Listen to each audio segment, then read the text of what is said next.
I've been talking all week about your sermon last Sunday. It's really wonderful, Dr. Harper, how in only 2 short years you've managed to take on the spirit of Brooklyn. That's very gratifying, Miss Brewster. You see, living next to the church all our lives, we've seen so many ministers come and go. The spirit of Brooklyn, we always say, is friendliness, and your sermons aren't so much sermons as friendly talks. Personally, I've always enjoyed my talks with Cardinal Gibbons. Or have I met him yet? No, dear, not yet. Are the biscuits good? Volley! Won't you have another biscuit, Dr. Harper? No, I'll have no appetite for dinner now. I'm afraid I ate too many of your biscuits just to taste that lovely jam. But you haven't tried the quince yet. We always put a little apple in with it to take the tartness out. No, thank you. Well, we'll send you over a jar. No, you keep it here so I can be sure of having your biscuits with it. I do hope they don't make us use that imitation flour again. What with this war trouble. It may not be very charitable of me, but I've almost come to the conclusion that this Mr. Hitler isn't a Christian. If only Europe were on another planet. Europe, sir! Yes, Teddy. Point your gun the other way! Gun? Teddy! To the west! There's your enemy! There's your danger! Japan! Yes, of course. Teddy! No, Aunt Abby, not so much talk about the war and more about the canal. Well, let's just not talk about war. Won't you have another glass of tea, dear? No, thank you, Aunt Abby. Dr. Harper? No, thank you. That war and violence seem far removed from these surroundings. It is peaceful here, isn't it? Yes, peaceful. The virtues of another day. The gentle virtues that were out with candlelight and good manners and low taxes. It's one of the oldest houses in Brooklyn. It's just as it was when Grandfather Brewster built and furnished it, except for the electricity, and we use that as little as possible. It was Mortimer who persuaded us to put it in. Yes, I can understand that. Your nephew Mortimer seems to live only by electric light. He has to work so late, the poor dear. I understand he's taking Elaine to the theater with him again tonight. Teddy, your brother Mortimer will be here a little later. Delighted! We're so glad it's Elaine Mortimer takes with him to the theater. Yes, it is a new experience waiting up until 3 o'clock in the morning for my daughter to draw home. Oh, I hope you don't disapprove of Mortimer. What? We'd feel so guilty if you did, Sister Martha and I, seeing as it was here in our home that your daughter met Mortimer. And so I'll say immediately, Miss Abby, that I find your nephew Mortimer to be quite a worthy gentleman. But I must also admit that I've watched the growing intimacy between him and my daughter with some trepidation. For one reason, Miss Abby. You mean his stomach, Dr. Harper? His stomach? His dyspepsia. He's bothered with it so, poor boy. No, I'm talking about your nephew's unfortunate connection with the theater. The theater? Oh no, Dr. Harper. Mortimer writes for a New York newspaper. I know, Miss Abby, I know, but a dramatic critic is constantly exposed to the theater, and I don't doubt but what some of them do develop an interest in. Well, not Mortimer. You need have no fear of that. Why, Mortimer hates the theater. Really? Oh, yes. Mortimer writes awful things about the theater. But you can't blame him, poor boy. He was so happy writing about real estate, which was something he really knew about. But then they just made him take this terrible night position. My. But, as he says, the theater can't last much longer anyways, and in the meantime, it's a living. Yes, I think if we give the theater another year or two, perhaps, it might just... Oh, well, who do you suppose that can be? No, thank you, dear, I'll get it.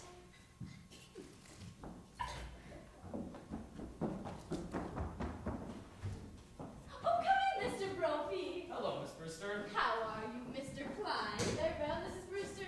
What news have you been brought me? Colonel, we have nothing to report. Splendid! Thank you, gentlemen. At ease. You know Dr. Harper. Sure. Hello, Dr. Harper. We've come for the toys, for the Christmas fund. Oh, yes. That's a splendid work you gentlemen do, fixing up discarded toys to give poor children a happier Christmas. It gives us something to do around the station. You get tired of playing cards. Then you start cleaning your gun. And before you know it, you shot yourself in the foot. Teddy, why don't you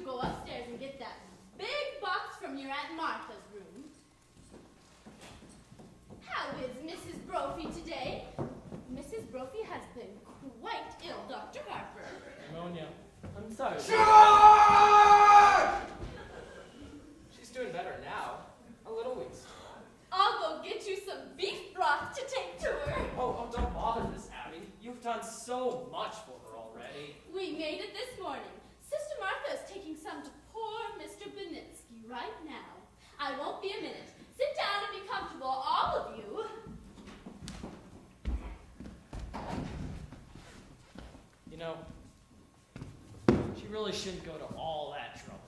Look, try to stop her or her sister from doing something nice, and for nothing, they don't even care how you vote. When I received my call to Brooklyn, moved next door, my wife wasn't well, and when she died, a few months before, well, if I knew absolute generosity and pure kindness, it's because I knew the Brewster sisters.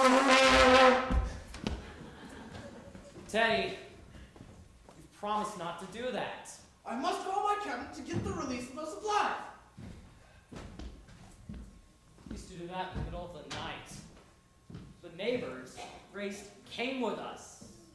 We were a little afraid of him anyway. He's quite harmless. Suppose he really does think he's Teddy Roosevelt. Well, there's worse people could think he was. Yeah, damn shame. Nice fellow like this, hatching a cuckoo. Well, his father, the old girl's brother, he was some sort of genius, wasn't he? And their father,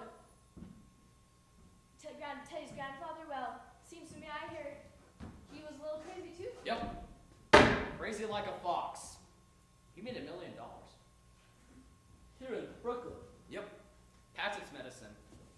He was some sort of quack of some sort. Old Sergeant Edwards remembers him. He used the house as some sort of clinic. Tried him out on people. I heard he occasionally made mistakes too.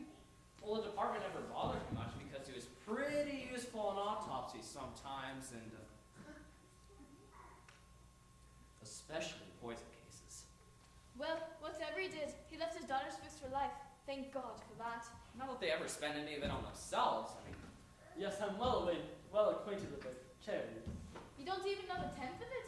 When I was working with the Missing Persons Bureau, we were tracing an old man that we never did actually find. Did you know? Did you know that the renting agencies got this house down for furnished rooms? They don't rent rooms, but if it's anybody coming looking for one, we'll leave with a good meal and a few dollars in that cake. it's just their way of digging up people to do some good to.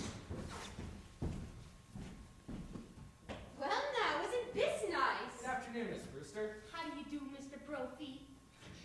Dr. Harper. Mr. Klein. How do you do, Mrs. Brewster? We come for the Christmas toys. Oh yes, Teddy's Army and Navy. They were out. They're all packed. The Colonel is upstairs after them.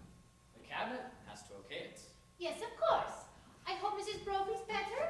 She's doing fine, ma'am. Your sister's getting some soup for me to take to her. Yes, we made it fresh this morning.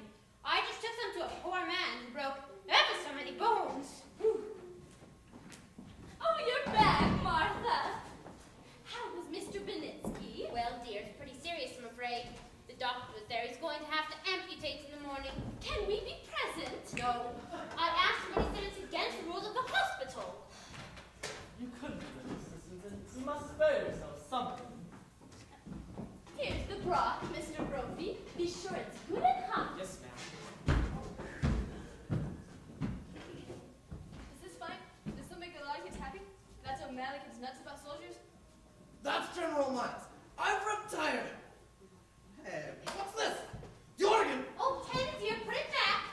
But the organ goes to Australia. Now, Teddy. No, I've given my word to Fighting Bob Evans. But, Teddy.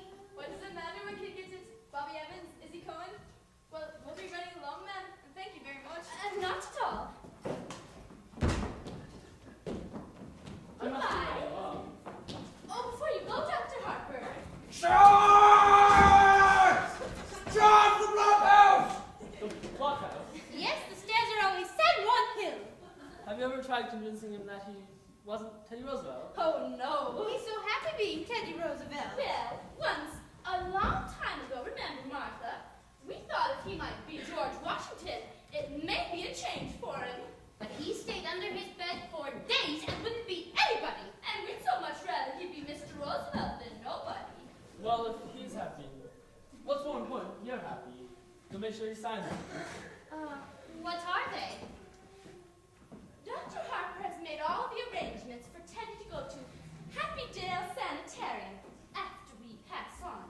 But why should Teddy sign the papers now? If the Lord should take you away suddenly, perhaps we couldn't convince Teddy to commit himself. And that would mean a long and unpleasant legal procedure. Mr. Witherspoon understands he's to have them filed away until the time comes to use them. Mr. Witherspoon? Who's he? He's the superintendent of Happy Day. Dr. Harper has arranged for him to drop in tomorrow or the next day to meet Teddy. I must be running along, or Elaine will be here looking for me. Well, give our love to Elaine and Dr. Harper. Please don't think harshly of Mortimer just because he's a dramatic critic. Somebody has to do those things.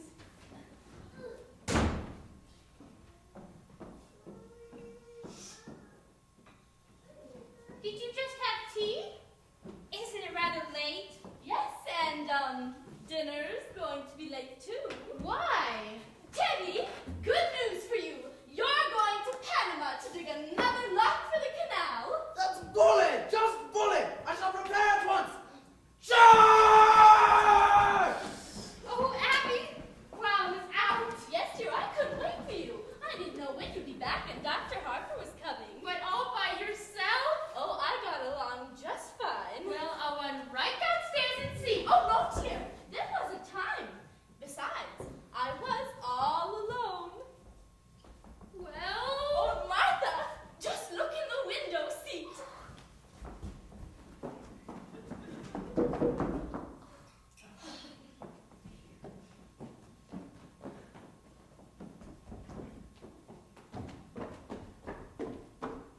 Oh, it's Elaine.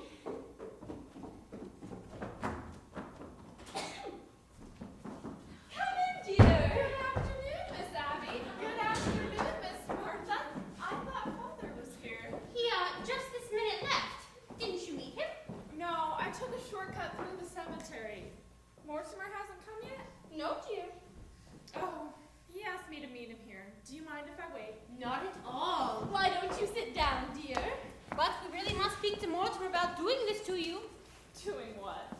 Well, he was brought up to know better. When a gentleman is taking a lady out, he should call for her at her house. Oh, there's just something about calling for a girl at a parsonage that discourages any man who doesn't embroider. Well, he's done this too often. We're going to speak to him about it. Oh, please don't. After young men whose idea of nightlife was taking me to prayer meetings, it's wonderful going to the theater almost every night. It's comforting for us too, dear, because if Mortimer has to see some of those plays he has to see, at least he's sitting next to a minister's daughter. My goodness, Elaine, what must you think of us not having tea cleared away by this time? Oh, now don't bother with anything in the kitchen until Mortimer comes, and that'll help you. Mortimer should be here any minute, dear. Yes, Father must be surprised not to find me at home. I'm gonna run over and say goodnight to him. It's a shame you missed him. If Mortimer comes, will you tell him I'll be right back? Hello, Mort. Hello, Elaine.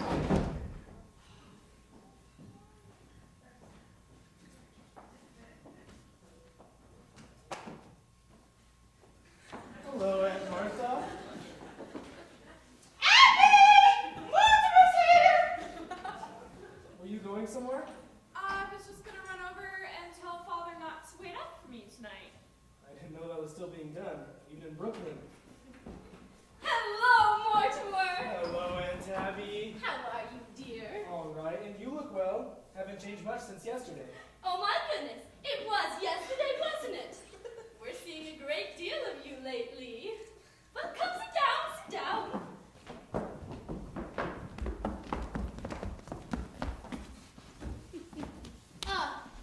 Abby?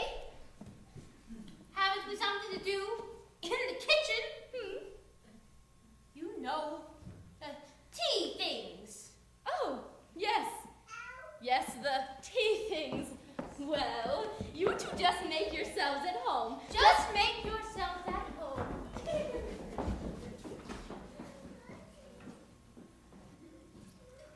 Well, can't you take a hint? No. That was pretty obvious. A lack of inventiveness, I should say. Yes, that's exactly what you'd say. Where do you want to go for dinner? I don't care. I'm not very hungry. Well, I just had breakfast. Suppose we wait until after the show? That'll make it pretty late, won't it? Not with the little stinker we're seeing tonight. From what I've heard, we'll be at Blake's by 10 o'clock. You ought to be fair to these plays. Are these plays fair to me? Never seen you walk out on a musical. That musical isn't opening tonight. No. Darling, you'll have to learn the rules. With musicals, there are always 4 changes of title and 3 postponements. They liked it in New Haven, but he needs a lot of work. Oh, I was hoping for a musical. You have such a light mind. Not a bit. Musicals somehow have a humanizing effect on you. After a serious play, we join the proletariat in the subway, and I listen to a lecture on the drama. After a musical, you bring me home in a taxi, and you make a few passes. Now wait a minute, darling. That's a very inaccurate piece of reporting. I will admit that after the Birdham play, you told me I had authentic beauty, and that's a hell of a thing to say to a girl. It wasn't until our first musical that you told me I have nice legs, and I have, too.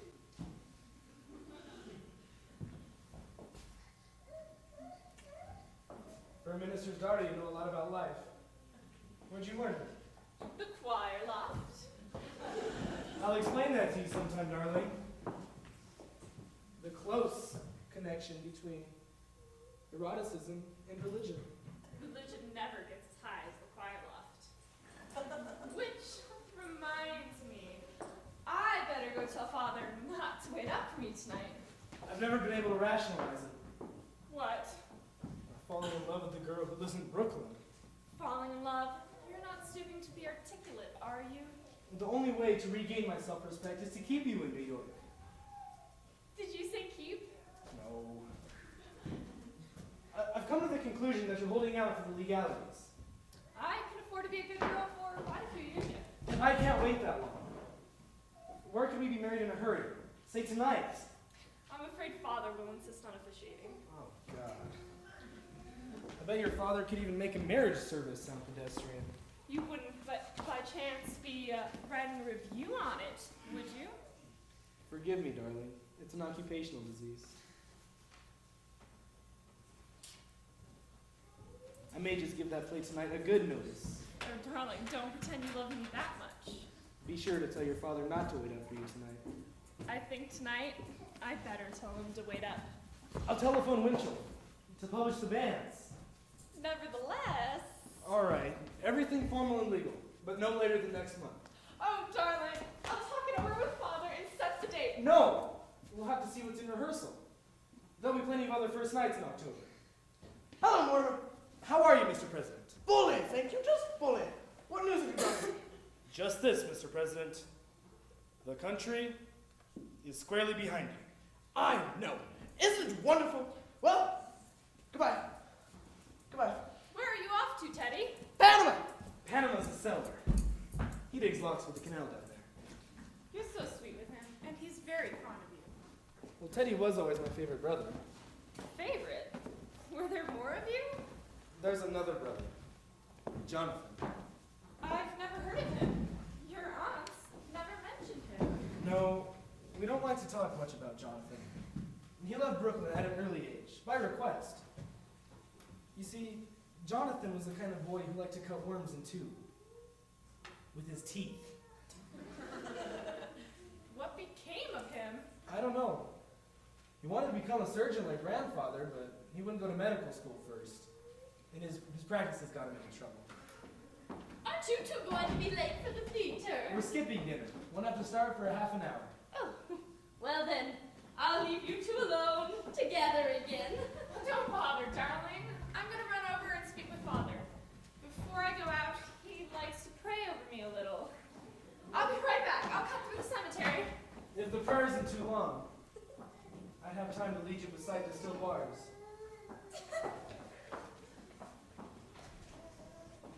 Why, Mortimer, that's the first time I've ever heard you quote the Bible. We knew Elaine would be a good influence for you. By the way, I'm going to marry her. What? Oh, darling Martha! Martha, come right in here. I've got the most wonderful news for you. Mortimer and Elaine are going to be married. Married? Oh, Mortimer, we hoped it would happen just like this. Well, Elaine's be the happiest girl in the world. Happy? Just look at her leap over all those gravestones. Say, what's that? What's what, dear? See that statue there? That's a Huronadina Carnina. No, dear, that's Empty Stout, ascending to heaven. No, on Mrs. Stout's left ear, that bird. That's a red-crested swallow. I've only seen one of those before in my life. I don't know how you can be thinking about a bird right now, what with Elaine and the engagement and everything. It's a vanishing species. Thoreau was very fond of them. By the way, I left a large envelope around here last week. It was one of my chapters on Thoreau. Have you seen it? Well, if you left it here, it must be here somewhere. When are you going to get married? What are your plans? There must be something more you can tell us about Elaine. Elaine?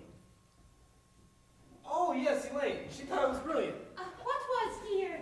My chapter on Thoreau. Well, when Elaine gets back, I think we ought to have a little celebration. We must drink to your happiness. Martha, isn't there some of that Lady Baltimore cake left? Oh, yes. And I'll open a bottle of wine.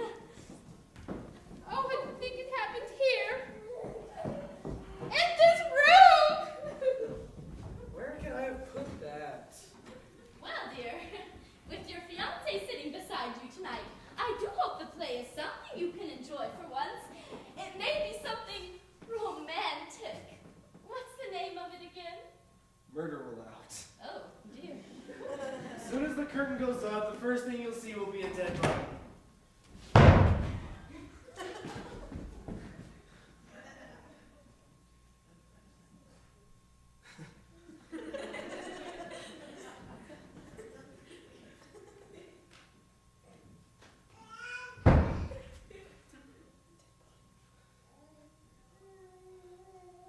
And Tabby, Yes, dear.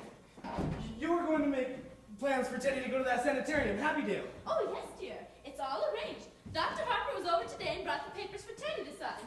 Here they are. Teddy's got to sign them right away. Well, that's what Dr. Harper thinks. That way there won't be any legal difficulties after we pass on. Teddy's got to sign them this minute. He's down in the cellar. Get him up here right away. Oh, there's no such hurry as that. No, once Teddy starts working on the canal, you know you can't get his mind on anything else. Teddy's got to go to Happydale now. Tonight. No, dear, that's not until after we're gone. Right away, I tell you, right away. Why, Mortimer, how can you say such a thing? Why, as long as we live, we'll never be separated from Teddy. Listen, darlings. I'm frightfully sorry, but I've got some shocking news for you. Now we've all got to try and keep our heads.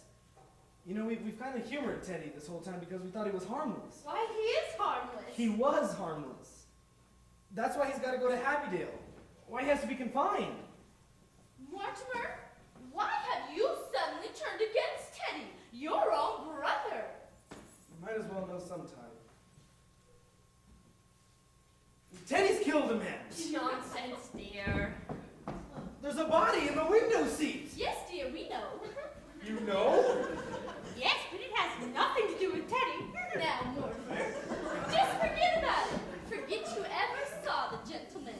Forget? We never dreamed you'd peek. Well, who is he? His name is Hoskins, Adam Hoskins. That's really all I know about him. Oh, except that he's a Methodist. That's all you know about him? What is he doing here? What happened to him? He died. Aunt Martha, men just don't climb into window seats and die. No, he died first. How? Oh, Mortimer, don't be so inquisitive. The man died because he drank some wine with poison in it. How did the poison get in the wine? Well, we put it in wine because it's less noticeable. When it's in tea, it has a distinct odor. Woo. You put it in the wine? Yes, and I put Mr. Hoskins in the window seat because Dr. Harper was coming. So you knew what you'd done. You didn't want Dr. Harper to see the body? Well, not at tea. That wouldn't have been very nice. No, Mortimer, you know the whole thing. Just forget about it. I do think Martha and I have the right to our own little secrets. And don't you tell Elaine. Oh, Abby, while I was out, I dropped in on Mrs. Schultz. She's doing much better, but she'd like us to take Junior to the movies again. Oh, well, we must do that tomorrow or the next day. Yes, but this time we'll go to what we want to see. Junior's not going to drag us to one of those scary pictures. Hello, city desk. Do you know who this is? That's right. Listen, Al, before I left the office, I told you where I was going, remember? Well, where did I say? Well, it would take me about a half an hour to get to Brooklyn. What time have you got? Uh-huh. That's right. It must be here. Aunt Abby? Aunt Martha, come in here. Yes, dear. What are we going to do? What are we going to do? What are we going to do about what, dear? There's a body in there. Yes, dear. Mr. Hoskins. Oh, good heavens. I can't turn you into the police. What am I going to do? But what they do, you can stop being so excited. And for goodness sake, stop worrying. We told you to forget the whole thing. My dear Aunt Abby, can't I make you realize that something has to be done? Mortimer, you behave yourself. You're too old to be flying off the handle like this. But Mr. Hotchkiss, Hoskins, dear. whatever his name is, you can't leave him there. Oh, we don't intend to, dear. No, Ted is down in Panama digging another lock right now. You mean you're going to bury Mr. Hotchkiss in the cellar? Well, certainly, that's what we did with all the others. No! You can't! Others? Yes, dear, the other gentleman. When you say others, do you mean others, more than one others? Yes, dear, let me see. This makes...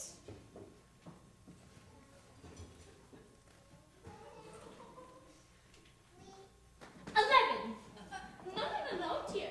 This makes 12. Oh, Annie, I think you're wrong. This is only 11.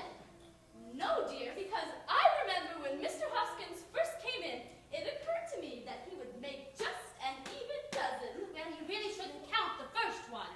Oh, I was counting the first one, so that makes it 12. Hello? Oh, hello, Al. My, it's good to hear your voice. So anyway, they're all buried down in the cellar.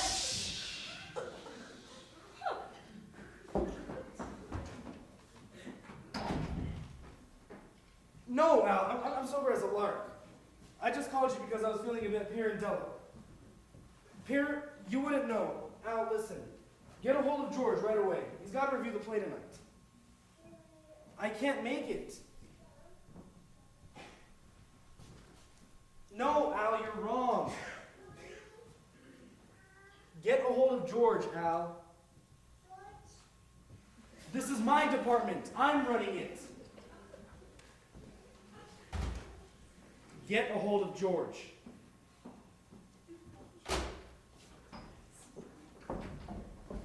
Where were we? 12! Yes, I think you ought to count the first one, and that makes 12. All right. Who's the first one? Mr. Midgley, he was a Baptist. Of course, I still think we can't claim full credit for him because he just died. Well, Martha means without any help from us. You see, Mr. Midgley came here looking for a room. It was right after you moved to New York. And it didn't seem right for that lovely room to be going to waste when so many people needed it. It was such a lonely old man. All his kith and kin were gone and left him so forlorn and unhappy. We felt so sorry for him. And then, when his heart attack came, and he sat dead in that chair, looking so peaceful, remember, Martha? We decided then and there that if we could help other lonely old men to that same peace, we would.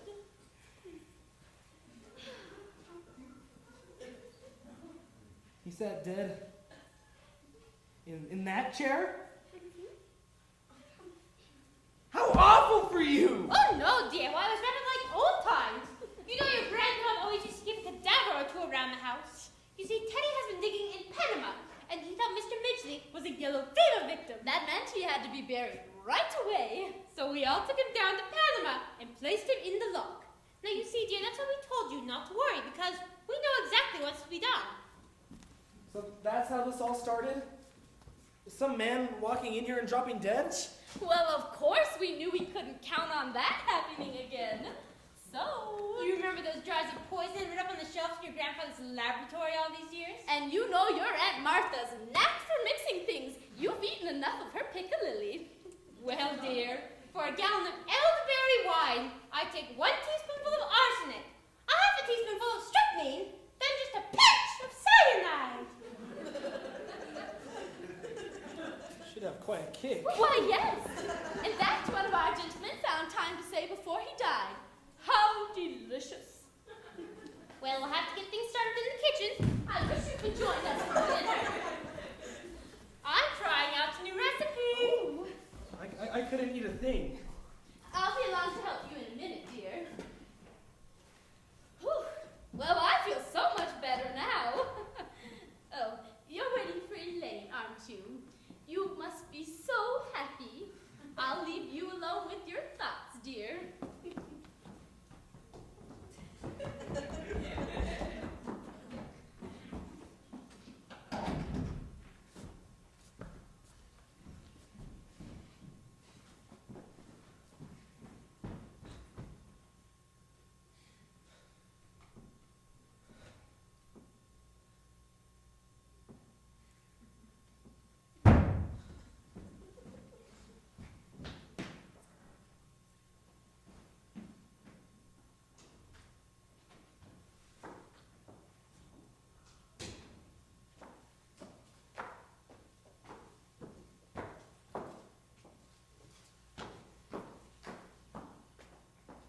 Oh, it's you! Don't be cross, darling.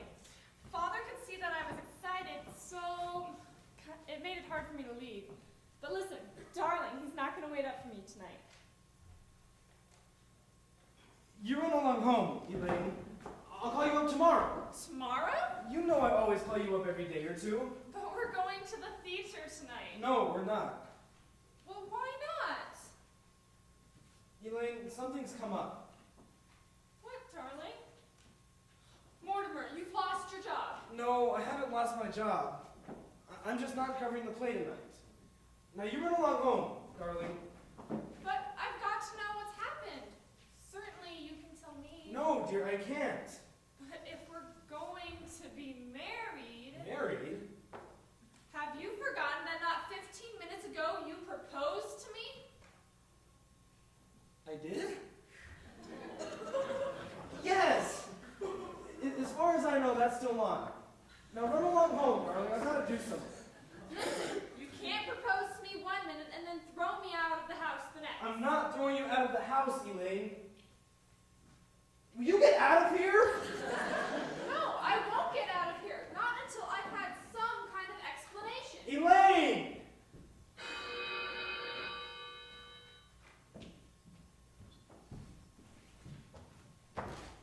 Hello? Hello, Al. Hold on a minute, will you? Yes, it's important, but it can wait a minute, can it? Hold on. Elaine, you're a sweet girl, and I love you. But I have something on my mind now, and I want you to go home and wait until I call you. Don't try and be masterful. When we're married and I have problems to face, I find you a bit less tedious and uninspired. And when we're married, if we're married, I hope I find you adequate. Elaine! Elaine!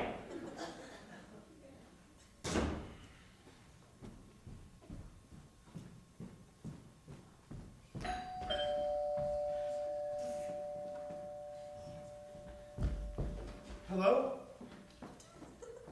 Hello, Al? Hello? Hello? That's the doorbell, dear, not the telephone.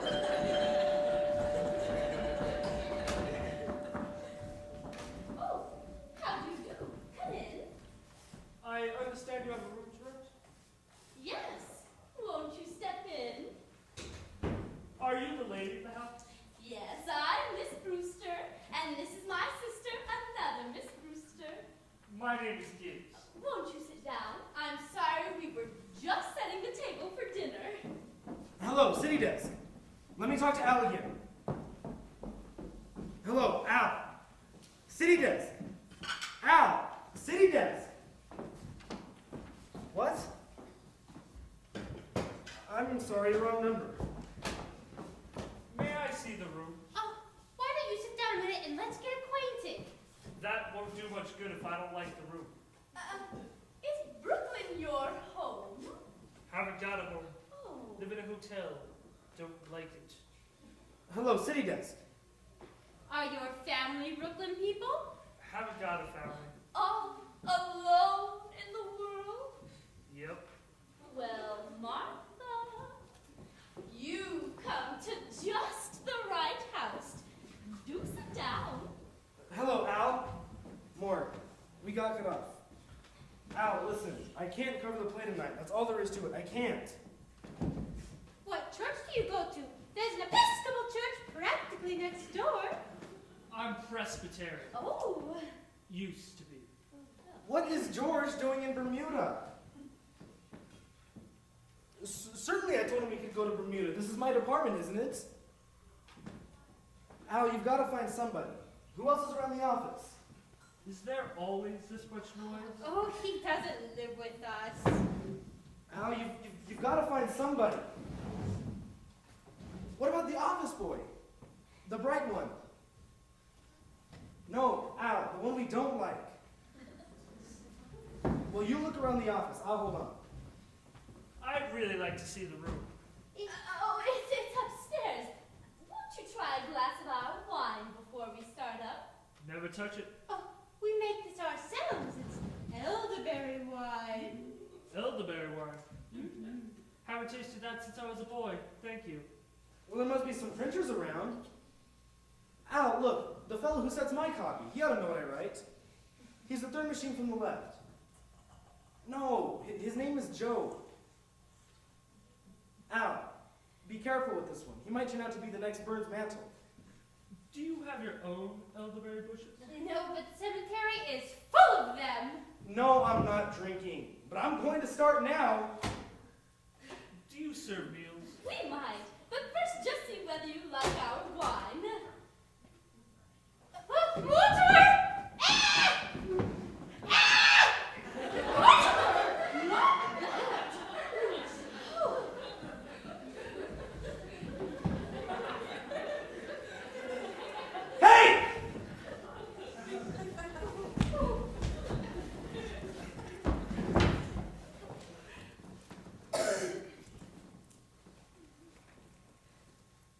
No! Do you want to be poisoned? Do you want to be killed? Do you want to be murdered? Get out of here! Now you spoiled everything! You can't do things like that. I don't know how to explain this to you. Not only is it against the law, it's wrong. Abby, we should not have told Mortimer.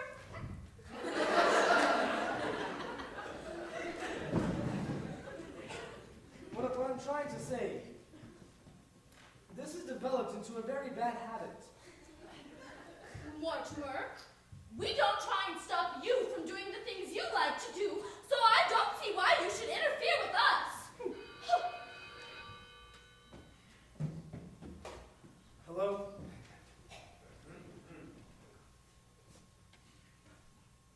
All right, I'll see the first act. I'm gonna pan the hell out of it. Al, listen, you've got to do something for me.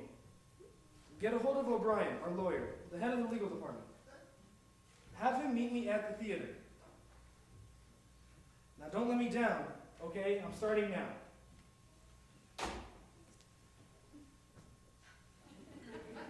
I've got to go to the theater. I can't get out of it. But before I go, will you please promise me something? Well, we have to know what it was first. I love you both very much, and I know you love me. You know I'd do anything in the world for you two, and I want you to do this one little thing for me. Well, what do you want us to do? Don't do anything. Don't do anything. Don't let anyone else in the house. And leave Mr. Hoskins right where he is. But why? I need time to think. And I've got quite a little to think about it. You know, I wouldn't want anything to happen to you two. What on earth could happen to us? You'll do this for me, won't you? Well, we were planning on holding services before dinner. Services? Well, certainly. You don't think we buried Mr. Hoskins without a full Methodist service? He was a Methodist! Can't that wait until I get back? Then you can join us! Yes! Oh, Mortimer, you'll love the services, especially the hymns. Martha, remember how beautifully Mortimer used to sing before his voice changed.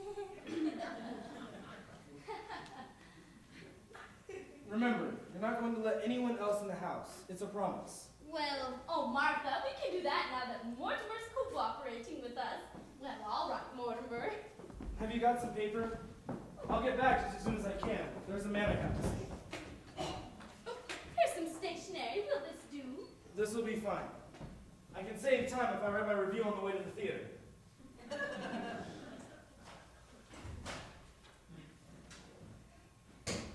Mortimer didn't seem quite himself today. No, but it's only natural. I think I know why. You do? Why? The man's just become engaged to be married. I suppose that always makes a man a little nervous. Well, I'm so happy for Elaine, and the honeymoon ought to give Mortimer a real vacation. I don't think he got much rest this summer. Well, at least he didn't go kiting off to China or Spain. I could never understand why he wanted to go to those places. Well, I think to Mortimer, the theater has always seemed pretty small potatoes. He needed something big to criticize. Something like the human race. Oh, Abby, if Mortimer's coming back for the services, we'll need another hymnal. There's one in my room. Oh, you know, dear. It's really my turn to read the services. But since you weren't here and Mr. Hoskins came, I want you to do it. Well, that's very nice of you, dear. Are you sure you want me to? It's only fair. Well, I think over my black bombazine Oh. and muzzle brooch. Oh, I'll get it, dear. No, we promised Mortimer wouldn't let anyone in. Oh, well, who do you suppose it is? Wait a minute, I'll look. It's two men, and I've never seen them before. Are you sure? There's a car at the curb. They must have come in that. Let me look. Do you recognize them? They're strangers to me. We'll just have to pretend that we're not at home.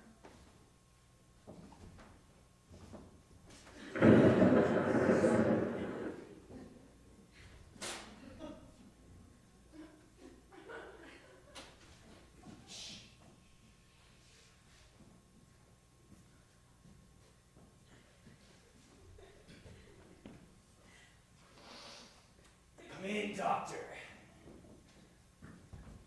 This is the home of my youth. As a boy, I couldn't wait to escape from this place. Now I'm glad to escape back into it. Oh, yeah, Johnny. It's a fine hideout.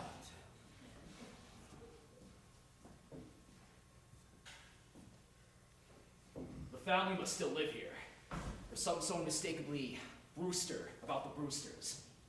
I just hope there's a fattened calf waiting to return to the prodigal. Oh, yeah, I'm hungry.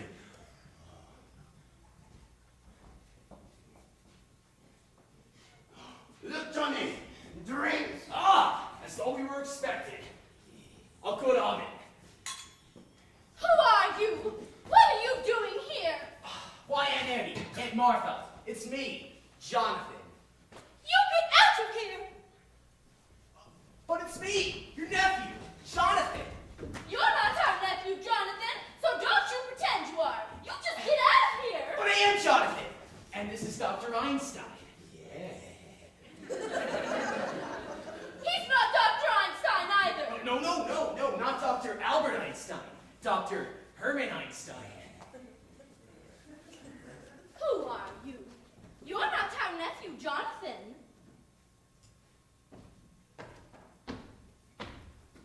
Well, I see you're still wearing that lovely garnet ring that Grandma Brewster bought you in England. Oh, and Aunt Martha, ever the high collar. Still trying to hide the scar where grandfather's acid burned you, I see. His voice is like Jonathan's. Have you been in an accident? No! My face, Dr. Einstein, was responsible for that. You see, he's a plastic surgeon. He changes people's faces. But I've seen that face before. Abby, remember we took the little Schultz boy to the theater and I was so frightened? It was that face! Easy, Johnny. Easy.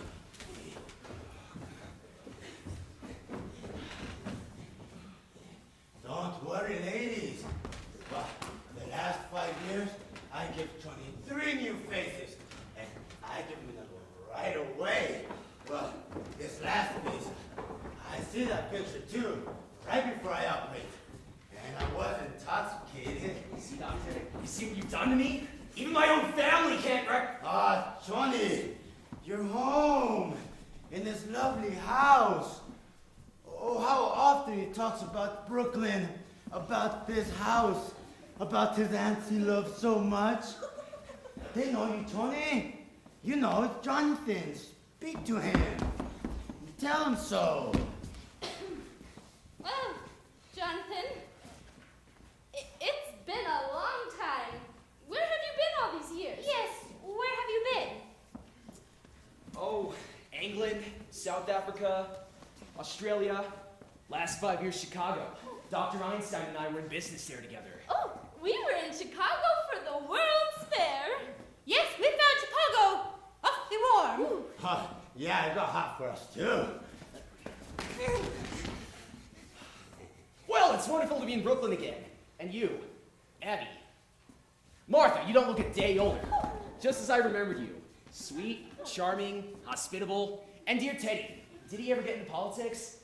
My little brother, Doctor, was determined to become president. Well, Teddy's fine, and Mortimer's fine, too. I know all about Mortimer. I've seen the picture at the head of his column. He's evidently fulfilled all the promise of his early, nasty nature. We're quite fond of Mortimer. Well, Jonathan, it's nice to have seen you again, but... Oh, I thank you, Aunt Martha. It's great to be home again. Well, Martha, we mustn't let what's on the stove boil over, so... You'll excuse us for a minute, Jonathan, unless you're in a hurry to go somewhere.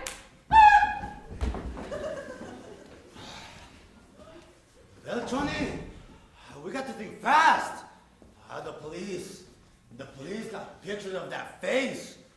Oh, we gotta find a place for that. And we gotta find a place for Spinozzo. Don't you waste any worry on that rag. But Johnny, I said forget Mr. Spinozza. But we got a hot stiff on our hands. Oh, Johnny, you shouldn't have killed him. He was a nice fellow. And he gave us a lift. And what happens? He said I looked like Boris Karloff. That's your work, Doctor. You did that to me. Oh, Johnny, when we find a place for that, I fix you up quick. Tonight. Johnny, I'm hungry. I'm weak.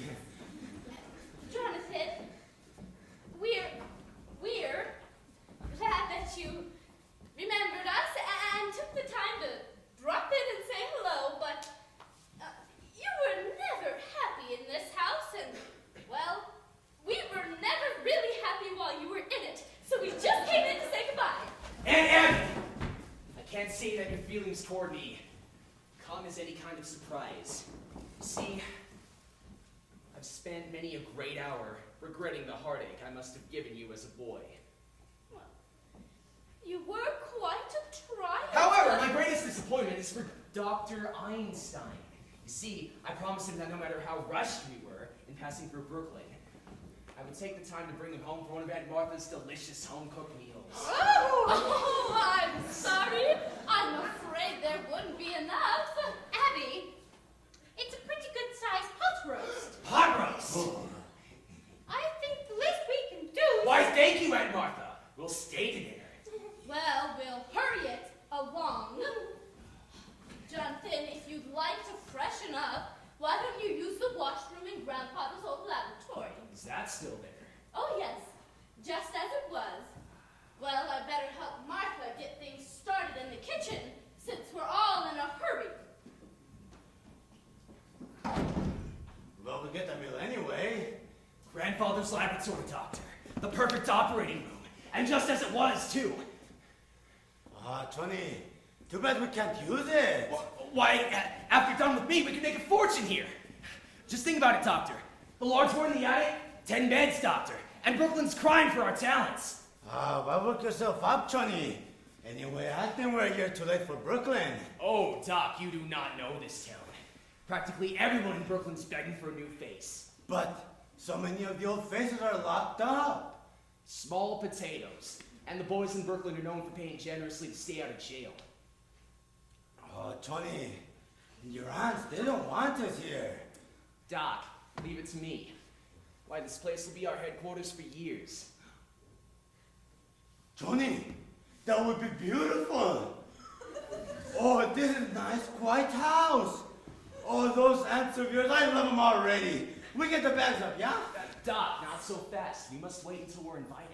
But you just said I that. said we'll be invited. And if they say no? Doctor, come on, two helpless old women. Johnny, it's like comes through a beautiful dream. Except I hope you're not dreaming. It's so peaceful. That's what makes the South so perfect for the both of us, Doc. It's so peaceful. Teddy?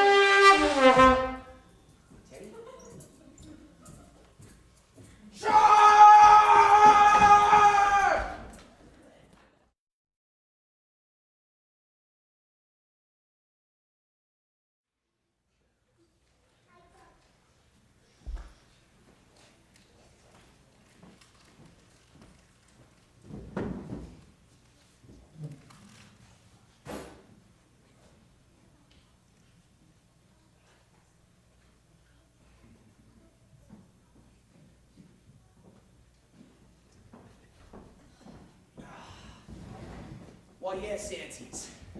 Those last 5 years in Chicago were amongst the busiest and happiest of my life. Oh, yes. And from Chicago, we gotta start in Indiana. Oh, Doctor, they wouldn't be interested in our experiences in Indiana. No. Well, Jonathan, you've led a very interesting life, I'm sure. But we really shouldn't have allowed you to talk so late. I would say my meeting Dr. Einstein in London changed the whole course of my life. As you know, I was in South Africa, in the diamond business, and then Amsterdam, the diamond market. You see, I wanted to go back to South Africa, and Dr. Einstein made it all possible for me. Oh, and a good job, Tony. When we take off the bandages, his face looks so different, the nurse had to introduce me to him. I still love that face. In fact, I carry a picture of it around. Stupid picture.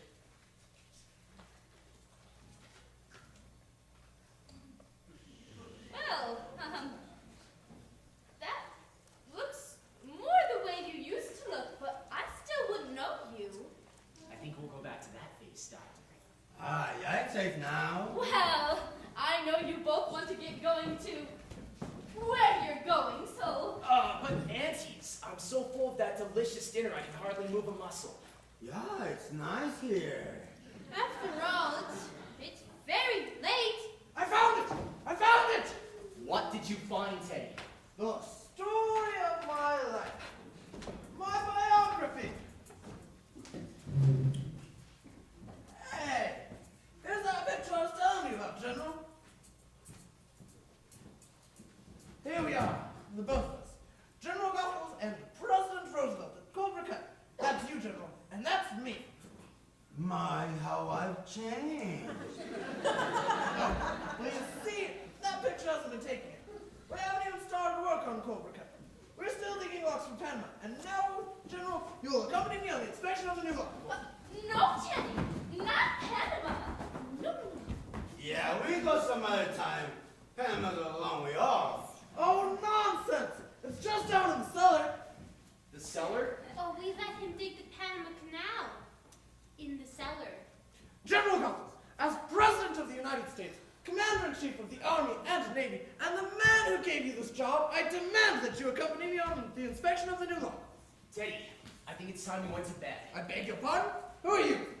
I'm Woodrow Wilson. Now go to bed. No, you're not Wilson, but your face is somewhat familiar.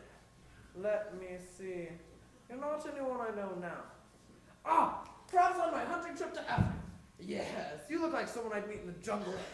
It's your brother Jonathan, dear. He had his face changed. Oh, so that's it. A nature faker. And perhaps you had better go to bed, Teddy. Jonathan and his friend have to get back to their hotel. General Gothels, inspect the new lock. Mr. President, we go to Panama. Bullet, just bullet. Follow me, General. Down south, you know? Oh, bon voyage. Aunt Annie, now I must correct a misapprehension about earlier. You see, you spoke of our hotel. We have no hotel. We came directly here. Well, there's a nice little hotel just 3 blocks down. And Martha, this is my home. Jonathan, you can't stay here. We need our rooms. You need them. Yes, for our lodgers. Are there lodgers in this house? Well, not just now, but we plan to have some. Then my room is still free. I'm afraid there wouldn't be any place for Dr. Einstein. No problem. He'll just share the room with me. Jonathan, I'm afraid you can't stay here. Aunt Abby, you remember that as a boy it could be quite, well, disagreeable. I don't think it would be convenient for any of us if I had to. Perhaps we had better let them stay here for tonight. Well, just overnight, Jonathan. That's settled. Now we'll get my room ready. It only needs airing out. We keep it ready to show our lodgers. I'm sure you and Dr. Einstein will find it comfortable. You have a most distinguished guest in Dr. Einstein. I'm afraid you don't appreciate his skill now, but you will. In a few weeks, you'll see me looking like a very different Jonathan. He can't operate on you here! When Dr. Einstein and I get organized, when we resume practice. Oh, that's right, I've got to tell you. We're turning grandfather's laboratory into an operating room. Jonathan, we will not let you turn this house into a hospital! A hospital. Heavens no, it'll be a beauty parlor. Johnny, down in the cellar. Doctor, my aunts have invited us to live with them. Oh, you fixed it. Oh. Well, just for tonight. Please get our rooms ready, immediately. Well, just for tonight, Jonathan.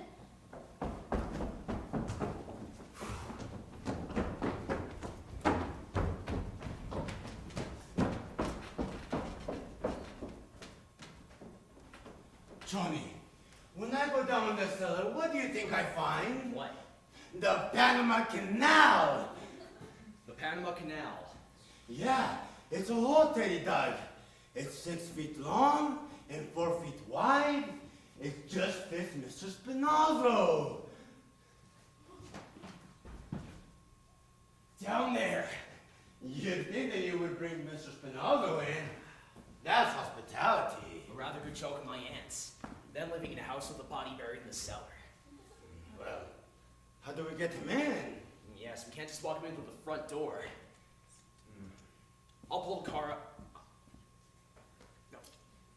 I'll pull the car between the house and the cemetery. Then, when the old hacks go to bed, we'll just sneak in Mr. Spinozzo through the window.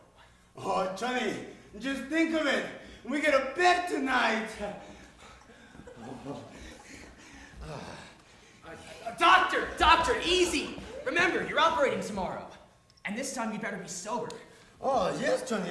I fix it beautiful. And if you don't, Jonathan, your room is ready. then you can go to bed. Dr. Einstein and I are bringing the car between the house and the cemetery. Well, it's all right where it is until morning.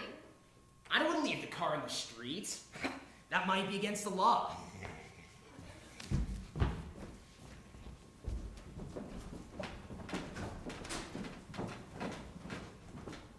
Oh, Abby, what are we going to do? Well, we're not going to let them stay in this house for more than one night, that's for one thing. I mean, what would the neighbors think? People coming in with one face and going out with another. But what are we going to do about Mr. Hoskins? Oh, Mr. Hoskins. It can't be very comfortable in their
which will speak a few words. Where is the poor devil anyway? He's in the window seat. Oh, it seems to be spreading. We never seem to have yellow fever there before. Oh, Martha, when Jonathan and Dr. Einstein come back, let's see if we can't get them to go to bed right away. Yes, and by the time they're asleep, we'll be dressed for the funeral. Abby, I have never even seen Mr. Hoskins. Oh, my goodness, that's right. You were out. Well, you just come right up here and see him now. He really is rather nice looking, considering he's a Methodist. We were just bringing the luggage in through here. Your room is waiting for you. You can go right up. I'm sorry. I'm afraid we don't keep Brooklyn hours, but, you two can go to bed. Well, you have to be tired, both of you. Besides, we don't go to bed this early. Well, you should. It's time I took care of you. We weren't planning to go to it with Mr. Hoskins. And Martha, did you not just hear me say go to bed? Those can go to the cellar in the morning. Now then, we're all going to bed. I'll stay down here and wait till you're up and then turn out the lights. Another flight doctor. We're looking, Martha.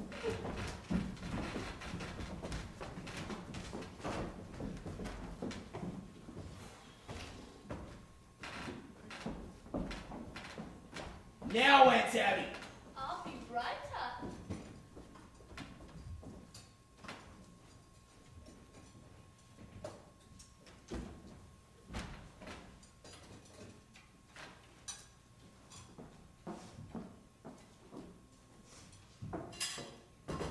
All the lights.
timely moment for a social call. I think you better explain what you're doing here. We happen to live here. You don't live here. I'm in this house every day, and I've never seen you before. Where are Miss Abby and Miss Martha? What have you done with them?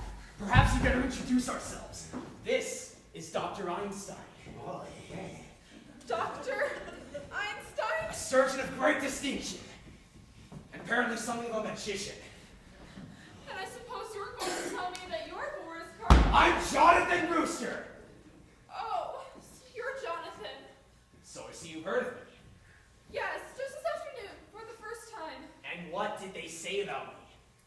Just that there was another brother named Jonathan. That's all that was said. Well, that explains everything. Now that I know who you are, I'll be running along. That explains everything? And just what did you mean by that? Perhaps you better explain what you're doing here. I thought I saw someone prowling around the house. You thought you saw someone prowling around the house? Yes? Weren't you outside? Isn't that your car? You thought you saw someone prowling outside of the car? Yes? What else did you see? Just someone walking around the house to the car. What else did you see? Just that. That's all. That's why I came over here. I wanted to tell Miss Abby to call the police. But if that was you, and that's your car, I don't need to bother Miss Abby. I'll be running along. And what was the man doing at the car? I don't know. You see, I was on my way over here.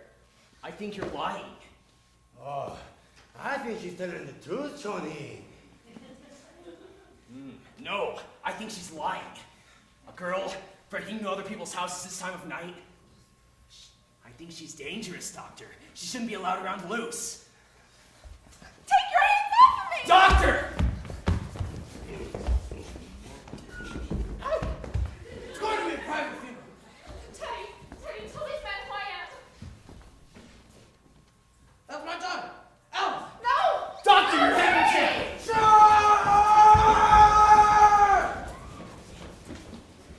What's the matter? What's happening down there? What's the matter? What are you doing? Oh, we just got a burglar sneaking. It's all right. Go back to your rooms. We'll call the police. We've already called the police. We'll take care of it. Go back to your rooms. Did you not hear me?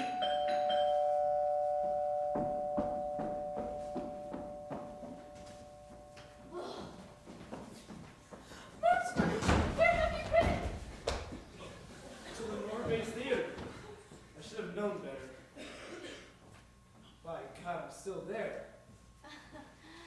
This is your brother Jonathan, dear. And this is Dr. Einstein. I know this isn't a nightmare, but what is it? I've returned home, Mortimer.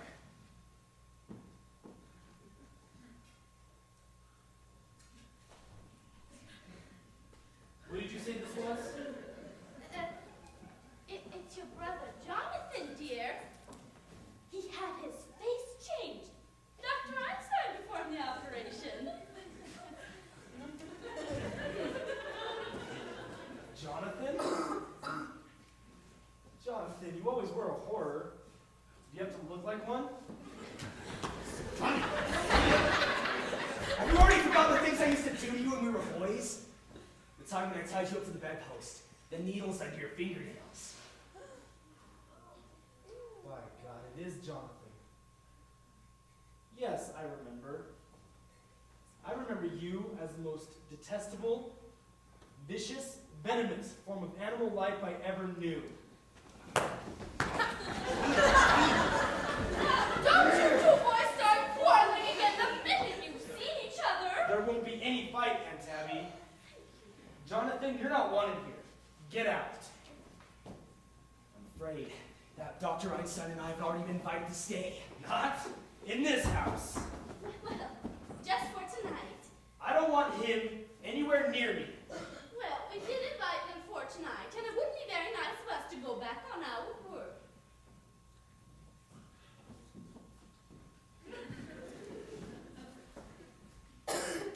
All right, tonight. But first thing in the morning, out. Where are they sleeping? We put them in Jonathan's old room. That's my old room. I'm sleeping in that room. I'm here to stay. Oh, Mortimer, I'm so glad! Well, Tony, we sleep down bet your life you sleep down there. You take the sofa. I'll take the window seat. The window seat! Let's not argue about it. The window seat is good enough for me for tonight. I'll sleep on the window seat. Johnny, all this argument, it reminds me of Spinoza. Spinoza! Well, now, Mortimer, it isn't necessary for you to inconvenience yourself like this. We'll sleep down here tonight. Jonathan, your sudden consideration for me is very unconvincing. Come on, Johnny. We got our bags from upstairs, yeah? Don't bother, Doctor. By the way, Doctor, I've completely lost track of Mr. Spinoza. Who is this Mr. Spinoza? He's just a friend of ours Johnny's been looking for. Don't let anyone else in here. Come on, Johnny, I'll tell you all about it. Mortimer, you don't have to sleep down here. I'm going with Martha, and you can take my room. No trouble at all, Aunt Abby. We'll get all of our bags packed and come down here. Then you can have the room, Mortimer. You're just wasting your time. I told you I'm sleeping down here. Mortimer, What's the matter with you, dear? I've almost been killed. You've almost... Aunt Abby and Martha! It was Jonathan! He mistook her for a sneak thief. No, it was more than that. He's some kind of maniac. Mortimer, I'm afraid of him. Darling, you're trembling. Have you got any smelling salts? No, but do you think some hot tea or coffee? Coffee. Make some for me, too. And some sandwiches. I haven't had any dinner. We'll make something for both of you. Oh, Martha, we can leave our hats down here now.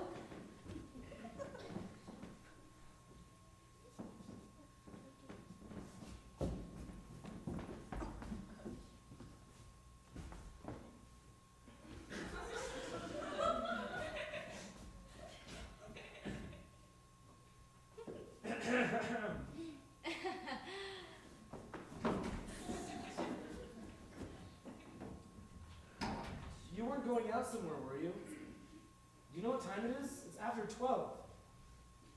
12! Elaine, you've got to go home. What?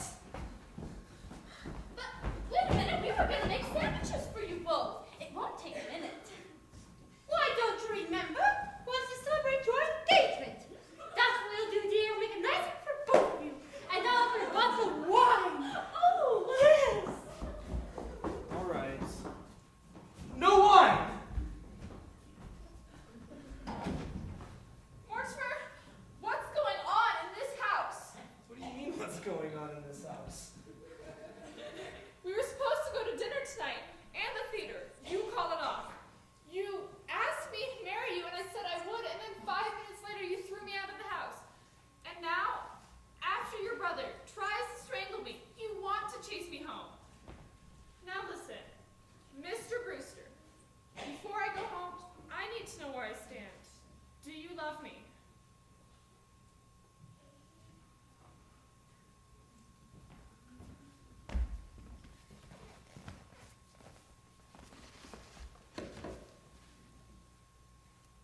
I love you very much, Elaine. In fact, I love you so much I can't marry you. Have you suddenly gone crazy? I don't think so. But it's just a matter of time. You see, insanity runs in my family. It practically gallops. That's why I can't marry you, dear.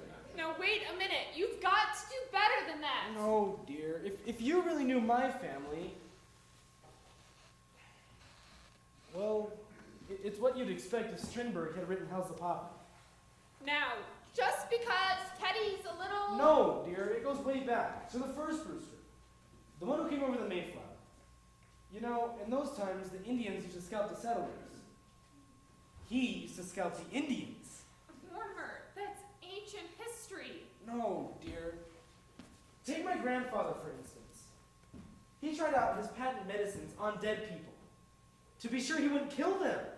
Now, he wasn't so crazy. He made $1 million. And then there's Jonathan, too. You just said he's a maniac. He tried to kill you. But he's your brother, not you.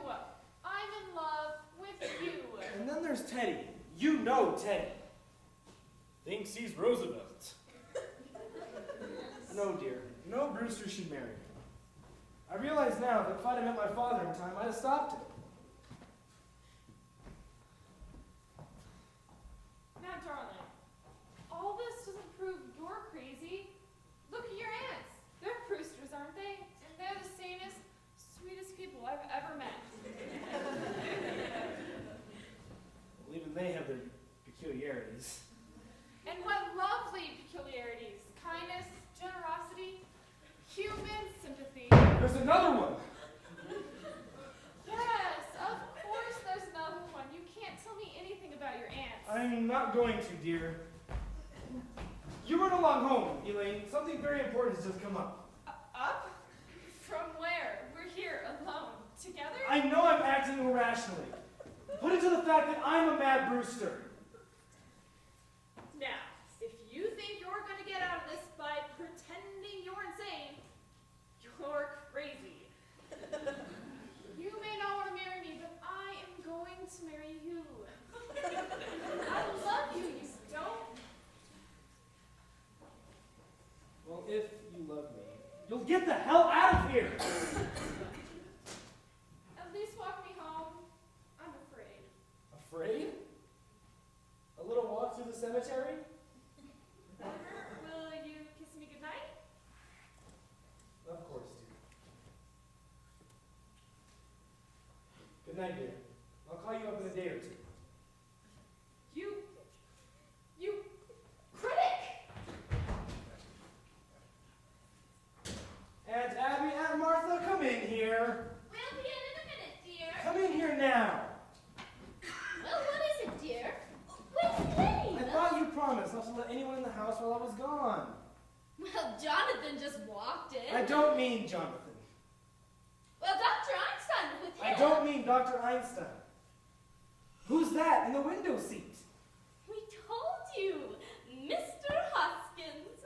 It's not Mr. Hoskins.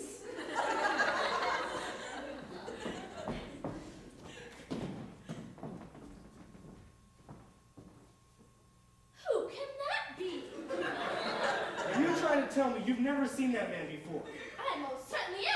Why, this is a fine how you do. It's getting so anybody thinks he can walk into this house. Don't you try and get out of this, Aunt Tabby. That's another one of your gentlemen. Mortimer, how can you say such a thing? Why, this man is an imposter, and if he came here to be buried in our cellar, he's mistaken. Oh, Abby. You admitted to me you put Mr. Hoskins in the window seat. Yes, I did. Well, this man can have got the idea from Mr. Hoskins. Where is Mr. Hoskins? He must have gone to Panama. You buried him? No, not yet. He's just down there waiting for the services, the poor dear. We haven't had a minute, what with Jonathan in the house. Oh, dear. We've always wanted to hold a double funeral, but I will not read services over a total stranger. A stranger! Aunt Abby, how can I believe you? There are 12 men in your cellar that you admit you poisoned. Yes, I did. But you don't think I'd stoop to telling a fib, Martha! Oh, Mortimer, I would like to have a word with you. Words about all you're going to have time for, Jonathan. Because I've decided that you and your doctor friend are going to have to get out just as quickly as possible. Well, Mortimer, I'm glad that you acknowledge the fact that you and I can't live under the same roof. However, my friend, I'm afraid that you are sadly mistaken. Now take your suitcase and get out. Jonathan, you're beginning to bore me. You've played your one-night stand in Brooklyn. Move on. Oh, Mortimer, just because you've grown up from the back fence to the typewriter, don't think you've grown up at all.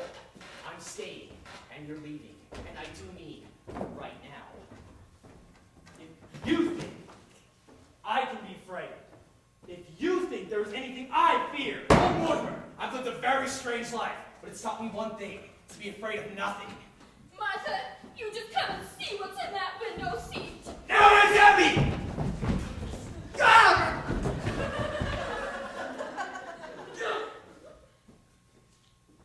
Jonathan, let Aunt Martha see what's in the window seat. Aunt Tabby, I owe you an apology. I have excellent news for you. Jonathan is leaving. He's taking Dr. Einstein and their cold companion with them. Jonathan, you're my brother. You're a Brewster. I'm going to give you one chance to get out and take the evidence with you. You can't ask for more than that. Very well. In that case, I'll have to call the police. Don't you dare pick up that telephone! You still think you can give me orders after seeing what happened to Mr. Spinalzo? Spinalzo? I knew he was a foreigner. Remember, what happened to Mr. Spinalzo can happen to you too.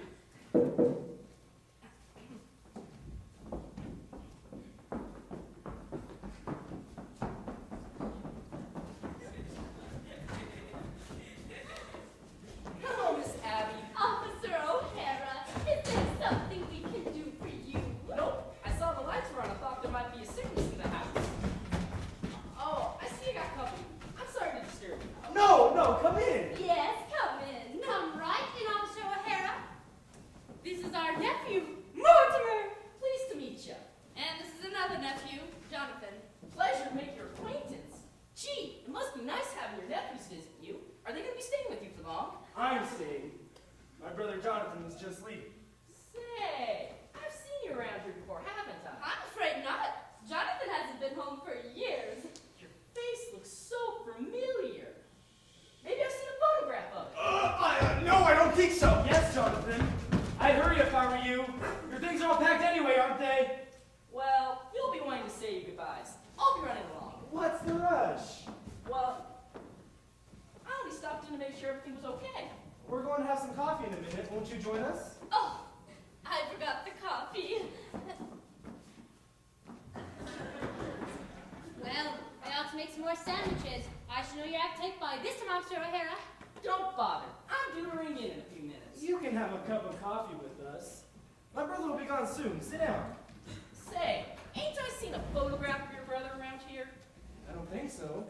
He certainly reminds me of somebody. He probably looks like someone you've seen in the movies. I never go to the movies. I hates them. Mother says they're a bastard, Art. Yes, it's full of them. Your mother said that? Yep, Mother was an actress, a stage actress.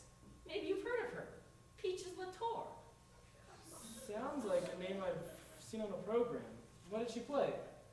Well, her biggest hit was Mud and Jet. Ran for 3 years. I was born on tour. 3rd season. You were? Yep, Sioux City, Iowa. I was born in the dressing room after the 2nd act. And Mother went out and made the finale. Must be a good story in your mother. You know, I write about the theater. You do? Say, you're Mortimer Brewster, the dramatic critic. Yes. I sure am glad to meet you. Say, Mr. Brewster, you and me are in the same line of business. We are? Yep, I'm a playwright. Oh, this being on the force thing's just temporary. How long have you been on the force? 12 years. I'm gathering material to write my play. I'll bet it's a honey. Well, it ought to be if all the drama I've seen being a cop. Mr. Brewster, you have no idea what goes on in Brooklyn. I think I have. What time do you have? 10 after 1. Jeez, I gotta ring in. O'Hara! On that play of yours. I may be able to help you with it. You would? Say, ain't it my fate to walk into here tonight? Look, I'll tell you the plot.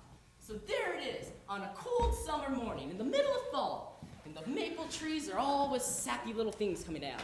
And I'm out there collecting them in the little buckets. Oh, you're on your way, huh? Good. You haven't got much time, you know. Well, everything's just about ready. Oh, you're leaving, Jonathan. Goodbye. Oh, goodbye, Dr. Einstein. Oh, doesn't this case belong to you? Yes, Jonathan. You can't leave without all of your things. Well, O'Hara, it was nice meeting you. I'll see you again. We'll talk about that play of yours. Oh, I'm not leaving now. Why not? Well, you said you might write my play, didn't you? You and me are gonna write a play together. I can't do that, O'Hara. I'm not a creative writer. I'll do all the creating. You just just put the words to it. But O'Hara! But nothing. I ain't leaving this house till I tell you the plot. Then in that case, Mortimer, we'll just be running along. Don't you try that. You've got to take everything with you, you know. O'Hara, get going now, huh? My brother's just leaving. I can wait. I've been waiting 12 years. I'm sorry I was so long. Don't bring that in here. O'Hara, would you care to join us for a bite in the kitchen? The kitchen? Oh, Jonathan's leaving. Well, that's nice. Come along, Officer O'Hara. Are you sure you don't mind eating in the kitchen, Mr. O'Hara? And where else would you eat? Oh, goodbye, Jonathan. It was nice to have seen you again. I'm glad you came back to Brooklyn, Jonathan. Because it gives me a chance to throw you out. And the first one out is your boyfriend, Mr. Spinalza. Say, look, Mr. Brewster, what are you talking about? Coming right out. I should have known that you would have grown up to run play with the policeman. Get going.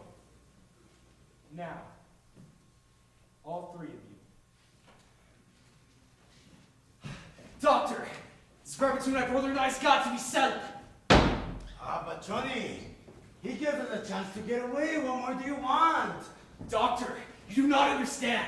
This affair between my brother and I goes back a great many years. Johnny, but we can't stay here. No, Doctor, we are staying here. We aren't going anywhere. With a cup in the kitchen and Mr. Spinalza on the window seat. That's all he's got in us. We'll just take Mr. Spinalza and dump him in the bay. Then we'll come right back here. And if Mortimer tries to interfere... Johnny! Doctor, you know when I make up my mind. When you make up your mind, you lose your head. Brooklyn ain't a good place for you. Doctor! Okay, we stick together. Someday we stick together. But when we come back, do we have to take those with us? No. Just take them down to the cellar and move fast. Spinalza can go out the same way he came in. Johnny! Johnny, come quick! Whoa, what's the matter? You know that hole? Yeah, what about it? We got an ace in the hole. Come quick, I'll show you.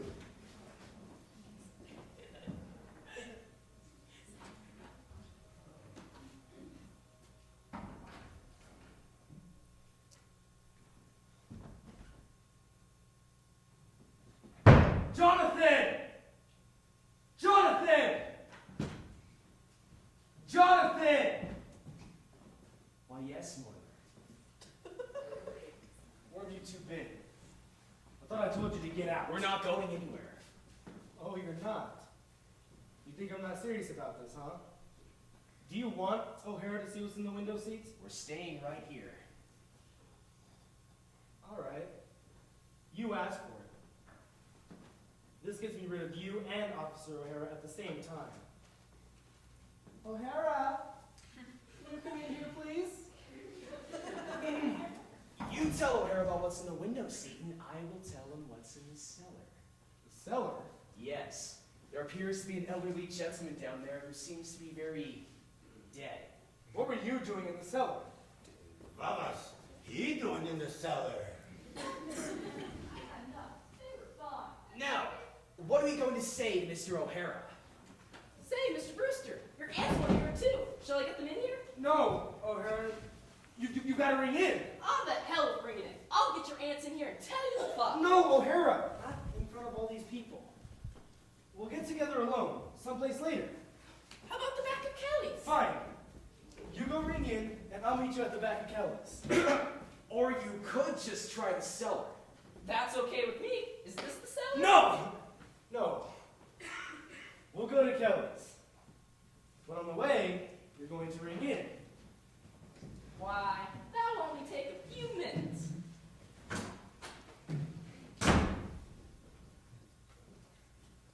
I'll ditch this guy. I'll be back in 5 minutes. I'll expect to find you gone.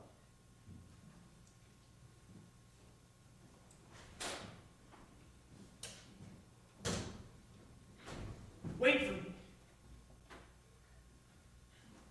Oh, we'll wait for the doctor. I've been waiting a great many years for a chance just like this. When we got him right where we want him, did he look guilty? take the bags down to the cellar, Doctor.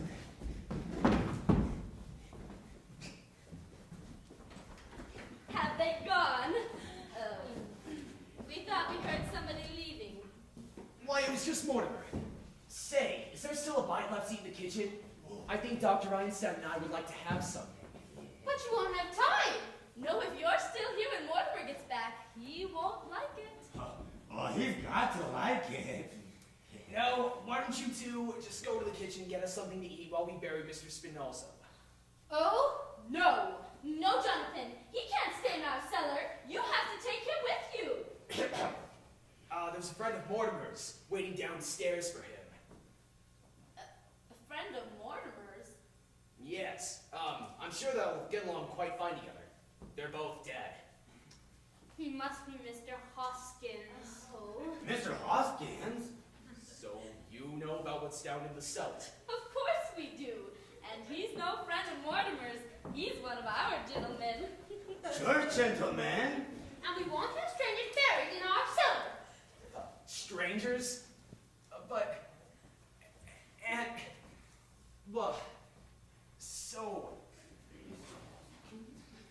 Yeah, Mr. Hoskins. Mr. Hoskins is not a stranger. Besides, there's no room for Mr. Spinazzo. The cellar's crowded already. Crowded? With what? There are 12 graves down there now. 12 graves? Yes, and that leaves very little room, and we're going to need it. So you and Aunt Martha have both murdered? Murdered? Certainly not. It's one of our charities. Why, what we've been doing is a mercy. So you just take your Mr. Spinazzo out of here.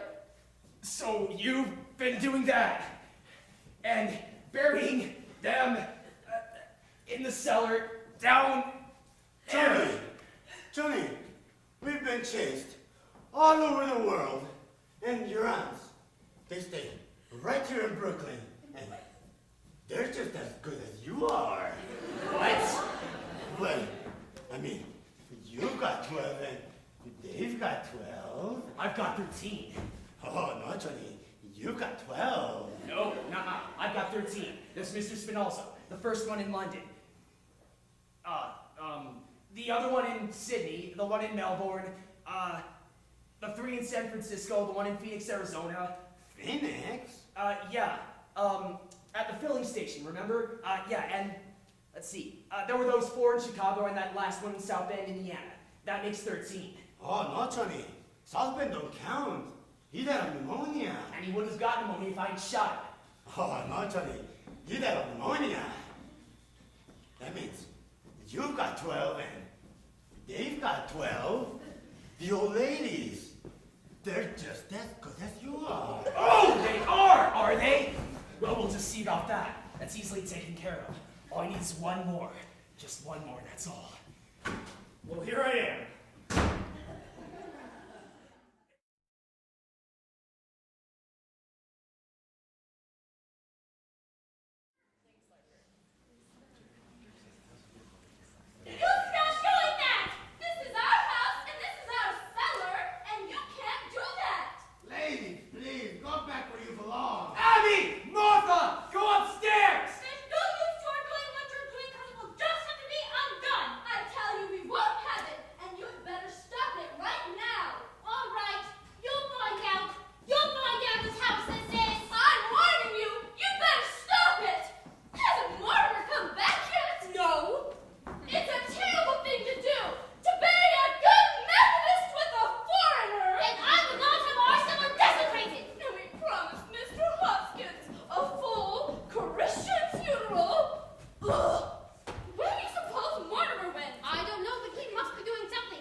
Running around getting papers signed at a time like this. Do you know what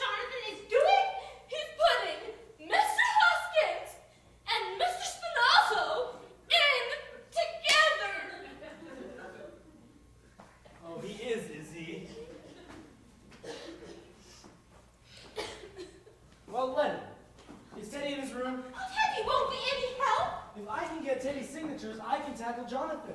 What have those got to do with anything? You had to go tell Jonathan about the 12 graves in the cellar. If I can make Teddy responsible, I can protect you, don't you see? No, I don't see. And we pay taxes to have the police protect us. I'll be back down in a minute. Come, Martha.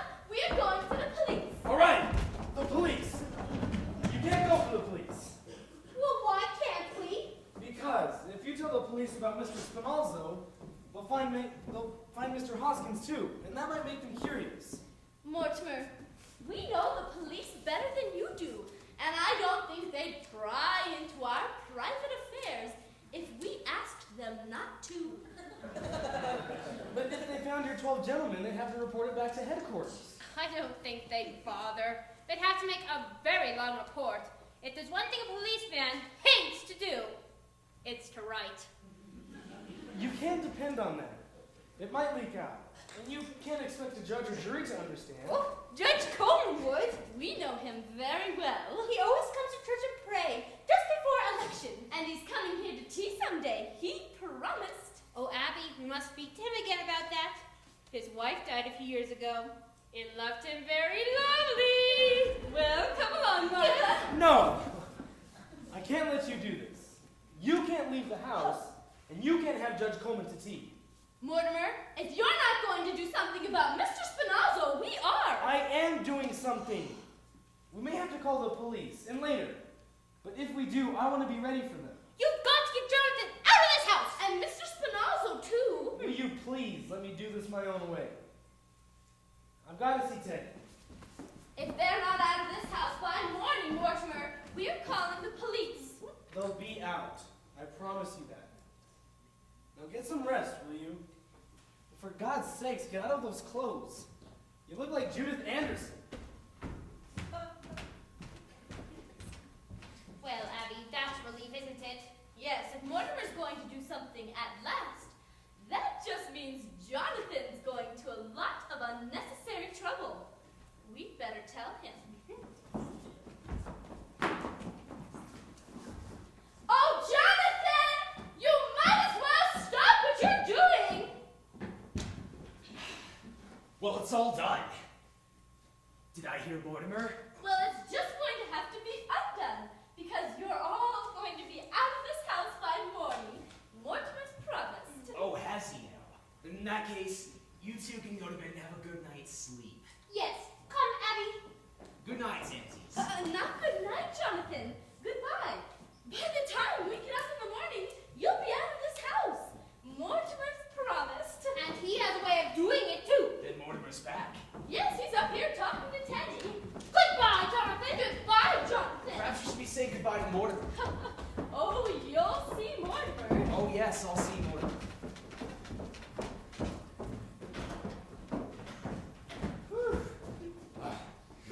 That's all fixed up. It's smooth like a lake. Nobody ever know they were down there. Oh, Bertoni, you know how good that sounds? 48 hours without sleep? We go out now, yeah? You're forgetting, Doctor. What? My brother, Mortimer. Tonight? We do that tomorrow or the next day. No, tonight, now. But Tony, I'm tired. And tomorrow I got to operate. Yes, Doctor, you are operating tomorrow. But tonight we take care of Mortimer. Now Johnny, let's get going. Doctor! Look at my face. You can see it's going to be done, don't you? Johnny, I know that look. It's a little too late for us to dissolve our partnership. Okay, Johnny. But the quick way, I like the quick twist in London. Oh no, Doctor. I think this calls for something a little more special. I think maybe perhaps the Melbourne method. Oh no, Johnny! Not the Melbourne! 2 hours? And then what? The fellow in London was just as dead as the fellow in Melbourne. But we had to work too fast in London, Doc. There was no aesthetic satisfaction to it. Now Melbourne. Now there was something to remember. Remember? Oh, Johnny, I wish I didn't. No, Johnny, not Melbourne, not me. Yes, Doctor! Now where are the rest of the instruments? I won't tell you, Johnny. Yes, you will, Doctor. Oh, you hid them in the cellar. Where, Doctor? I won't tell you. No problem, I'll just find them myself.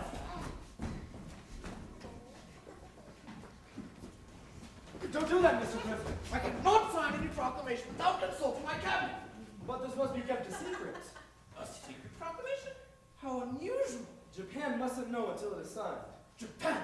Those yellow devils! I'll sign it right away. You have my word for it. I can let my cabinet know later. Yes, let's go and sign it. You wait here. A secret proclamation has to be signed in secret. But at once, Mr. President. I'll have to put on my signing clothes.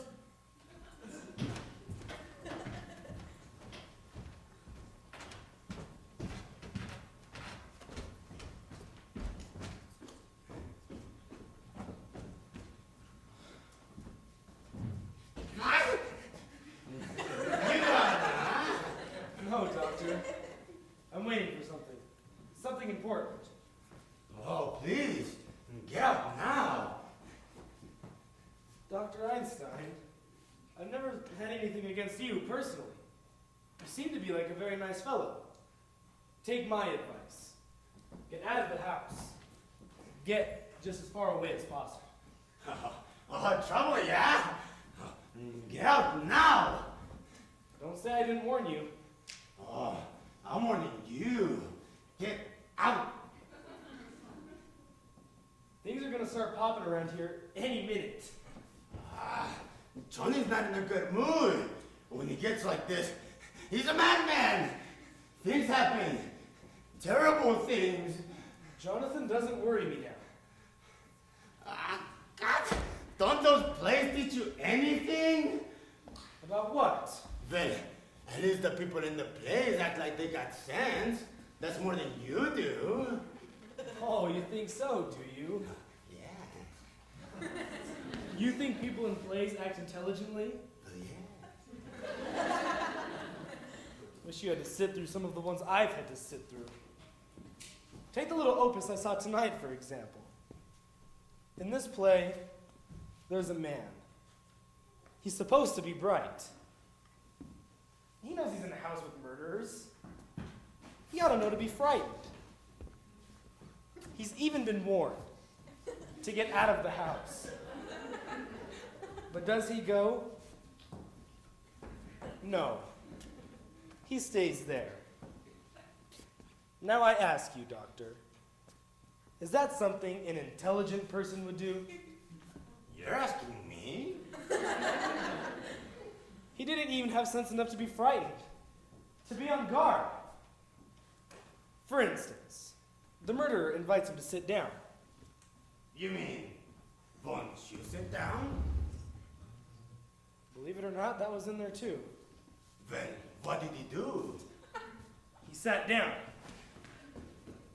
Now mind you, this fellow's supposed to be bright. There he sits, just waiting to be trussed up. And what do you think they used to tie him up with? Well, what? The curtain cord. Well, why not? Very convenient. A little too convenient. When are playwrights going to use some imagination? The curtain cord. And he didn't see him get it? See him? He sat there with his back to him. And they say the critics are killing the theater. It's the playwrights that are killing the theater. So anyway, there he sits. The big dope.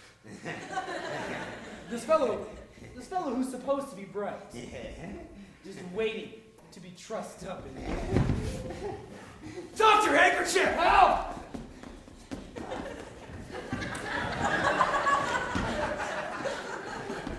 You were right about that fella. He wasn't very bright. And now, Mortimer,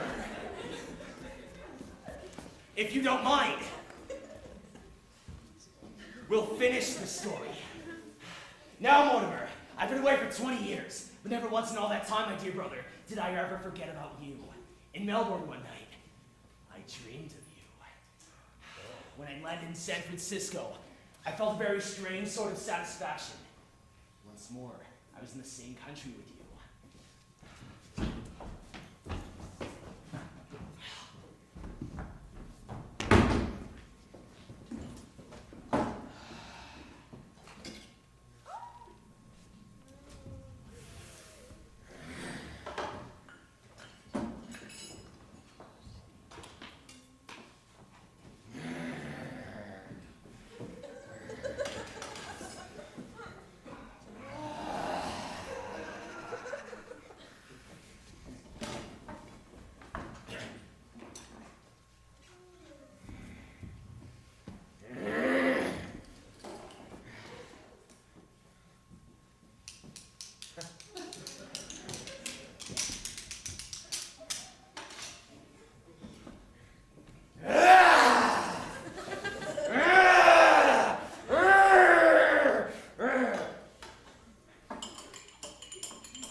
This must really be an artistic achievement. After all, we're performing before a very distinguished critic.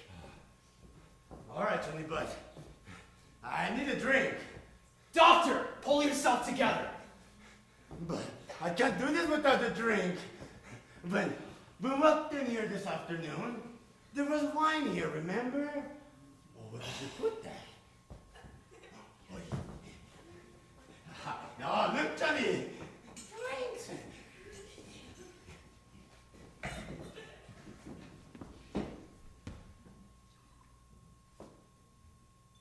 That's all there is.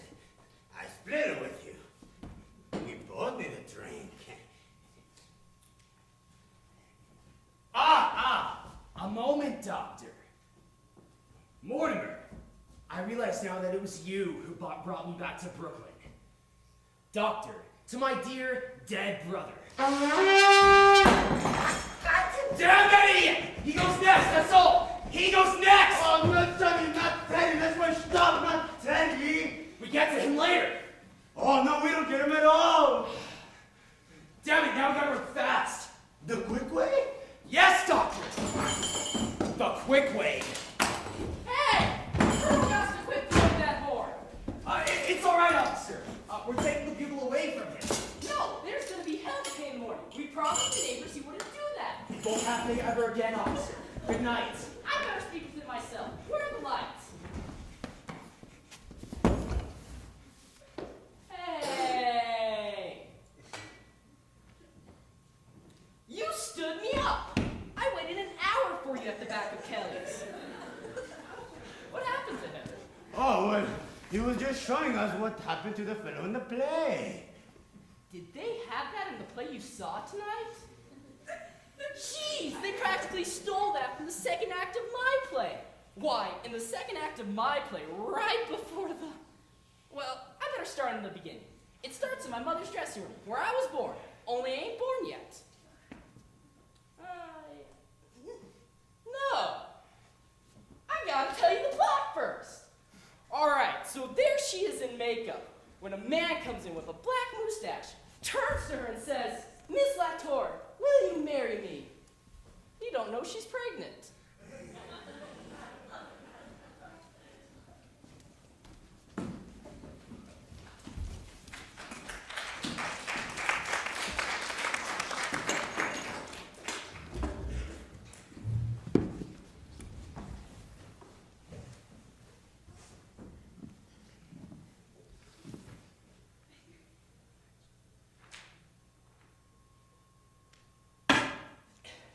So there she is, lying unconscious across the table and in her lingerie. The chink standing over her with a hatchet. I'm tied up in the chair kind of like you are. The place is an inferno of flames. It's on fire. When all of a sudden through the window comes Mayor LaGuardia.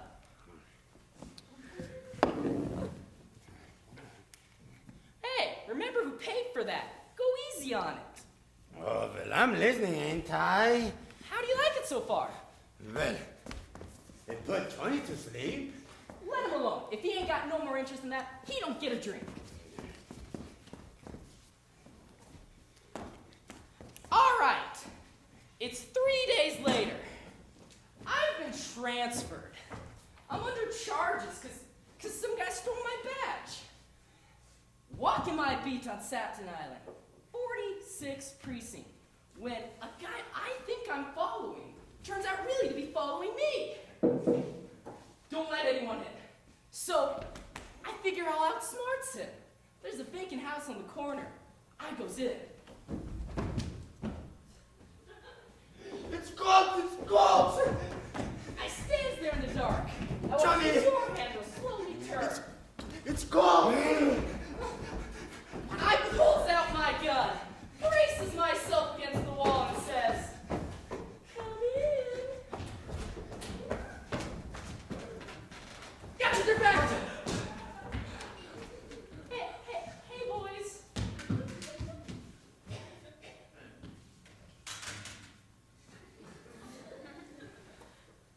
What the hell is going on here? Hey, Pat. What do you know?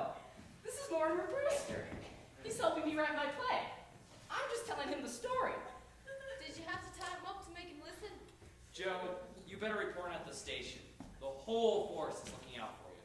Did they send you here just for me? We just know he was here. We came to warn the old ladies that there is hell to pay. That colonel blew that bugle again in the middle of the night. Yeah, by the way, the neighbor's been calling in. You think German dropped a bomb on Flatbush Avenue? Lieutenant's on the warpath. The colonel has got to be put away someplace. Yes, yes. Jeez, Mr. Brewster, I gotta get away for a while.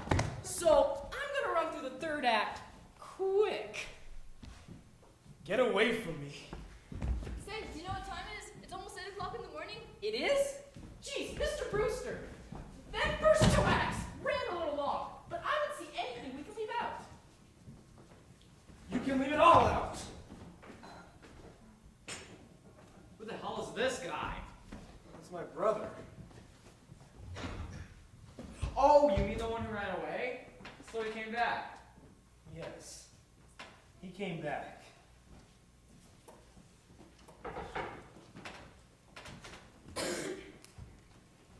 This is Brophy. Give me Mac. Joe, better let him know we found you. Mac? Mac! Tell the lieutenant we can call it the big manhunt. We got him. We got him! In the Brewster house. Wants to bring him in? Do you want us to bring him in? Oh, okay. We'll hold him right here. Lieutenant's on his way over. Oh! So that's it! I've been turned in, huh? All right, you got me. And I suppose you and my stool-mentioned brother will be splitting the reward. Reward? Now I'll do some turning in. You think my eggs are sweet, charming old ladies, don't you? Well, they've got 13 bodies buried in their cellar. Teddy! Teddy!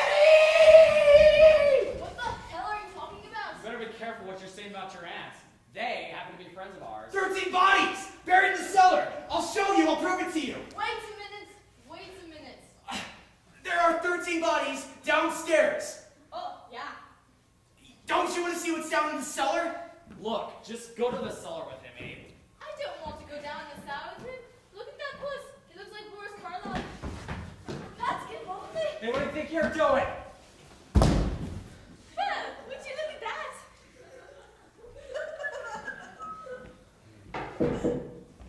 Come in.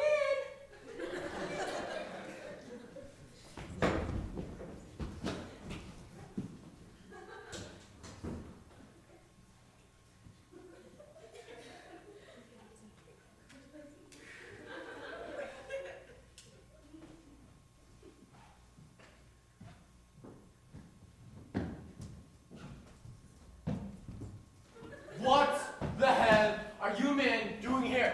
I told you I was gonna handle this. We were just about to... Wait a minute. Did he put up a fight? This ain't the guy who blows the bugle. This is his brother. He tried to kill Klein. All I said was he looked like Boris Karloff. Turn him over.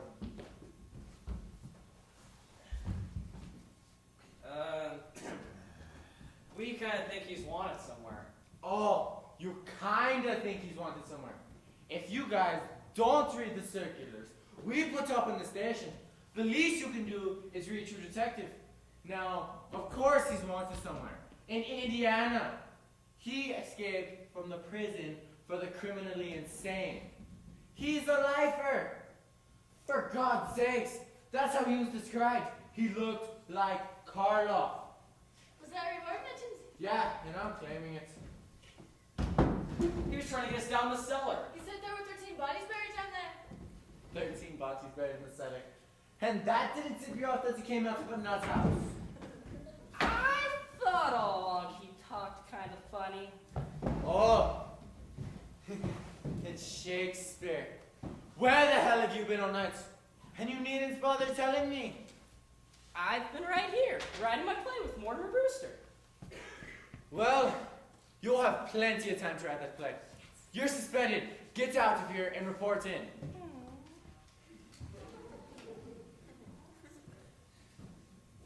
Do you think I could come by sometime and use the station's typewriter? No, now get out of here.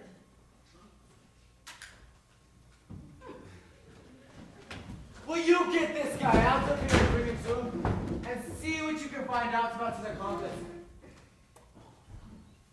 The guy that helped him escape from prison. He's wanted too. No wonder Brooklyn's in the shape it's in. With the police force full of flatheads like you. Falling for that kind of story. 13 bodies buried in the setting. Oh, but there are 13 bodies in the cellar. And who are you? I'm President Roosevelt. What the hell is this? This is the guy who blows the bugle. Good morning, Colonel. Well, Colonel, you have blown your last bugle. Oh, dear me. Another yellow fever victim. What? All the bodies in the cellar are yellow fever victims. No, Teddy. This is a spy we caught in the White House. If there's any questioning of spies, that's my department. You stay out of here. You're forgetting. As President of the United States, I'm also head of the Secret Service. Get this guy out of here.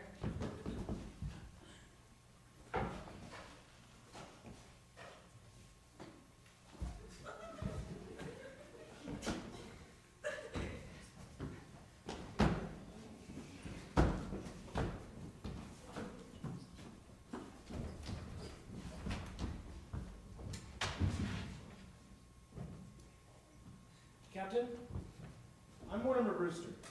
Are you sure? I'd like to talk to you about my brother, Teddy, the one who blows the bugle. I'm sorry, Mr. Brewster. We ain't gonna talk about that right now.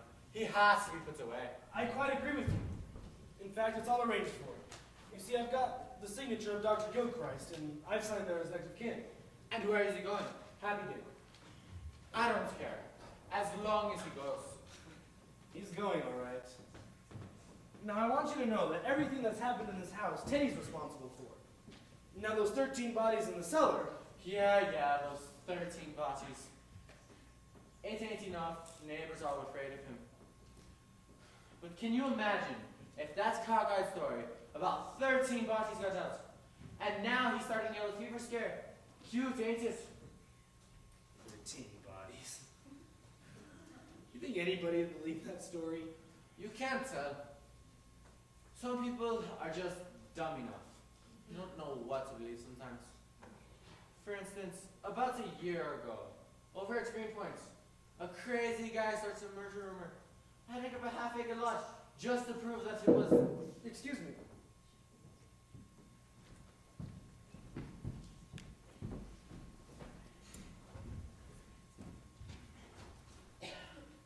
Good morning, Mortimer. Good morning, dear. This is Mr. Witherspoon. He's come to meet Teddy. To meet Teddy?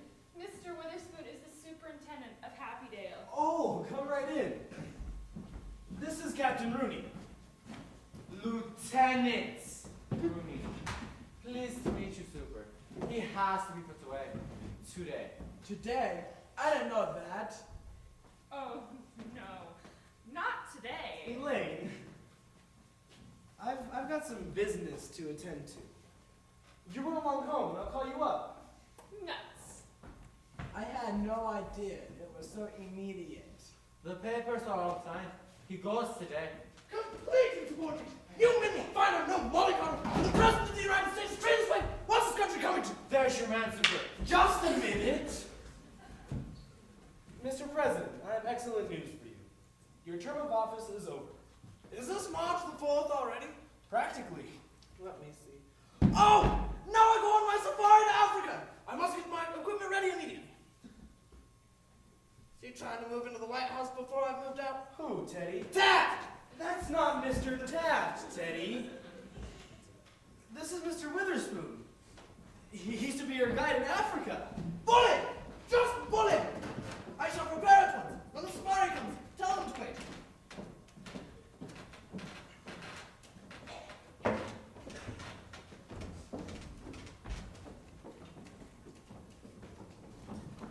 Goodbye, Aunt Abby. Goodbye, Aunt Martha. I'm on my way to Africa. Isn't it wonderful?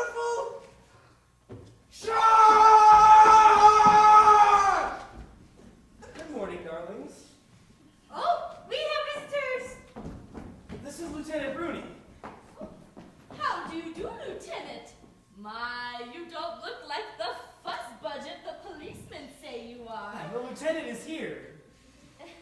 You know, Teddy blew his bugle again last night. Yes, we're going to speak to Teddy about that. It's a little more serious than that, Mrs. Wilson. And you haven't met Mr. Witherspoon. He's the superintendent of Happydale. How do you do, Mr. Witherspoon? You've come to meet Teddy. He's come to take him. Now, aunties, the police want Teddy to go to Happydale today. No, no. Not while we're alive. I'm sorry, ladies, but the papers are all signed. He's going to go with the superintendent. We won't permit it. We'll promise to take the bugle away from him. We won't be separated from Teddy. I'm sorry, ladies, but the law is the law. He has committed himself, and he is going to go today. Well, if he's going, then we're going too. Yes, you'll have to take us with him.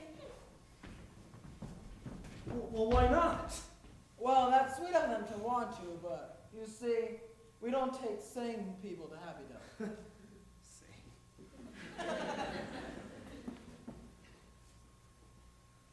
Mr. Witherspoon, if you'll let us live there with Teddy, we'll see that Happydale's in your will. And for a very generous amount. Well, Lord knows we could use the money, but I'm afraid. Let's be sensible about this, ladies. For instance, here I am, wasting my morning when I have serious work to do. You know, there are still murders to be solved in Brooklyn. Yeah. There are? It ain't only his bugle blowing and the neighbors all scared of him. But sooner or later, we'd have to be put to the trouble of digging up your cellar. Our cellar? Yeah, your nephew has been telling around the 13 bodies buried in the cellar.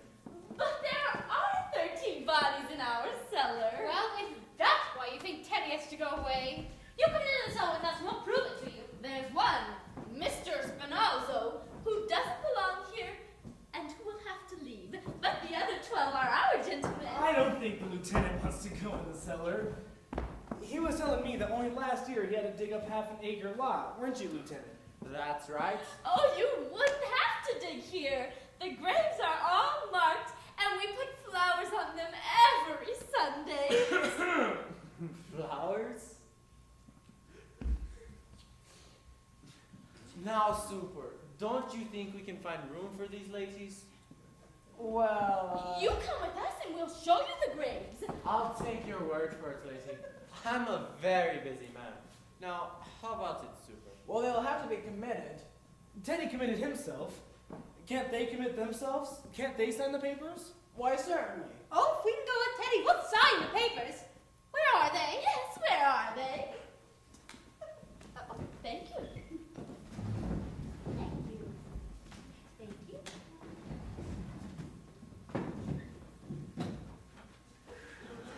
He's coming around, Lieutenant. Good morning, Mr. Clyde. Good morning, Mr. Clyde. Are you here too? Yeah, me and Brophy got your nephew out in the kitchen. Sign them up, Super. I want to get this all cleaned up.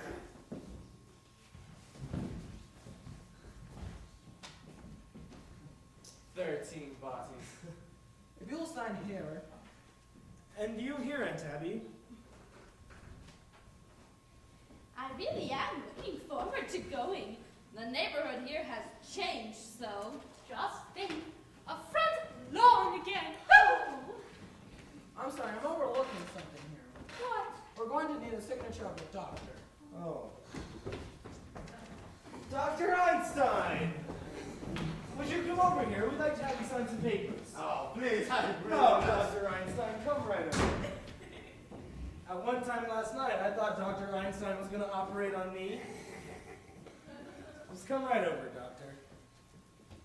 Just sign right there. Were you leaving, Doctor? Yes, I really must get going. But aren't you going to wait for Jonathan? I don't think we're going the same place. Hello, Elaine. It's good to see you. Stick around, huh? Don't worry, I'm going to. Hello, Mac, it's Rooney. Now, we've picked up that guy that's wanted in Indiana. Now, there's a description of his accomplice on my desk. Read it to me. About 54. 6 foot. Brown eyes. Talks with a funny accent. Poses as a doctor. Thanks, ma'am. Lieutenant, the doctor here was just finishing up some signatures. Thanks, Doc. You have done Brooklyn a real service.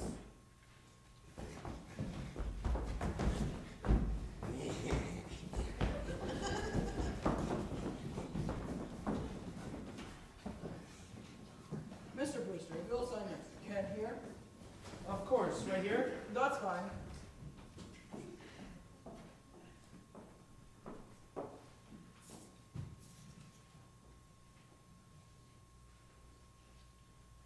That makes everything complete. Everything legal? Yes. Well, Aunties, now you're safe. When do you think you'll be ready to start? Well, Mr. Witherspoon, why don't you go upstairs and tell Teddy just what he can take along? Upstairs. I'll show you. No, Mortimer. We need to talk to you about something. Yes, Mr. Witherspoon, that's right. Just upstairs and turn to the left. Well, Mortimer, now that we're leaving, this house really is yours. Yes, dear, we want you to live here now. Oh, no, Aunt Abby. This house is too full of memories. But you'll need a home when you and Elaine are married. That's very indefinite. It's nothing of the kind. We're going to be married right away. Mortimer, there really is something that's bothering us. Oh, don't worry. You're going to love it at Happydale. Oh, yes, we're very happy about the whole thing. That's just it. We don't want anything to go wrong.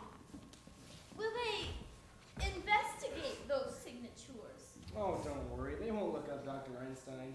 Oh, it's not his signature, dear. It's yours.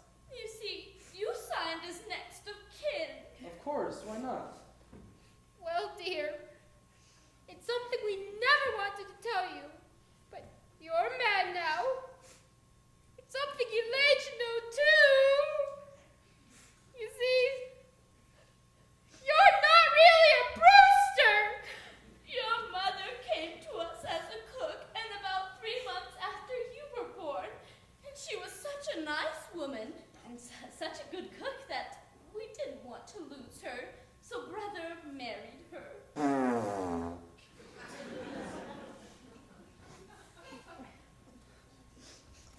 I'm not really a Brewster? Now don't feel too badly about it, dear. And Elaine, it won't make any difference to you. Elaine! Did you hear? Do you understand? I'm a bastard!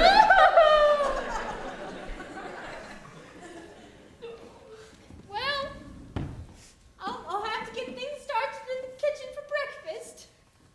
Oh, Mortimer was coming over to my house. Father's gone to Philadelphia, and we're going to have breakfast together. Yes, I could use a cup of coffee. I've had quite a night. Well, then I should think you want to go to bed. I do.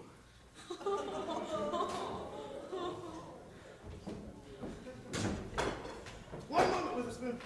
Take this one. We won't need the wagon. I have my car out front. You leaving now, Jonathan? Yeah, he's going back to Indiana. There are some people there that want to take care of him for the rest of his life. Well, it's nice to know you have someplace to go. We're leaving too. Yes, we're going to Happydale. Then the house has seen the last of the Brewsters. Well, if that's Mortimer wants to live here. I have a suggestion to make. Why not donate this property over to the church? Well, we never thought of that before. After all, it should be part of the cemetery. Come on, let's get going. I'm a very busy man. Goodbye, Aunties. I can't better my record now, but neither can you. At least I have that satisfaction. The score stands even, 12-12.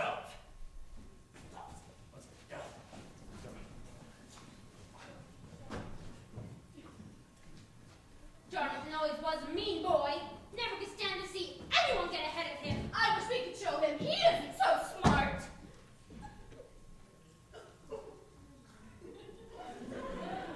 Mr. Witherspoon, does your family live with you at Happydale?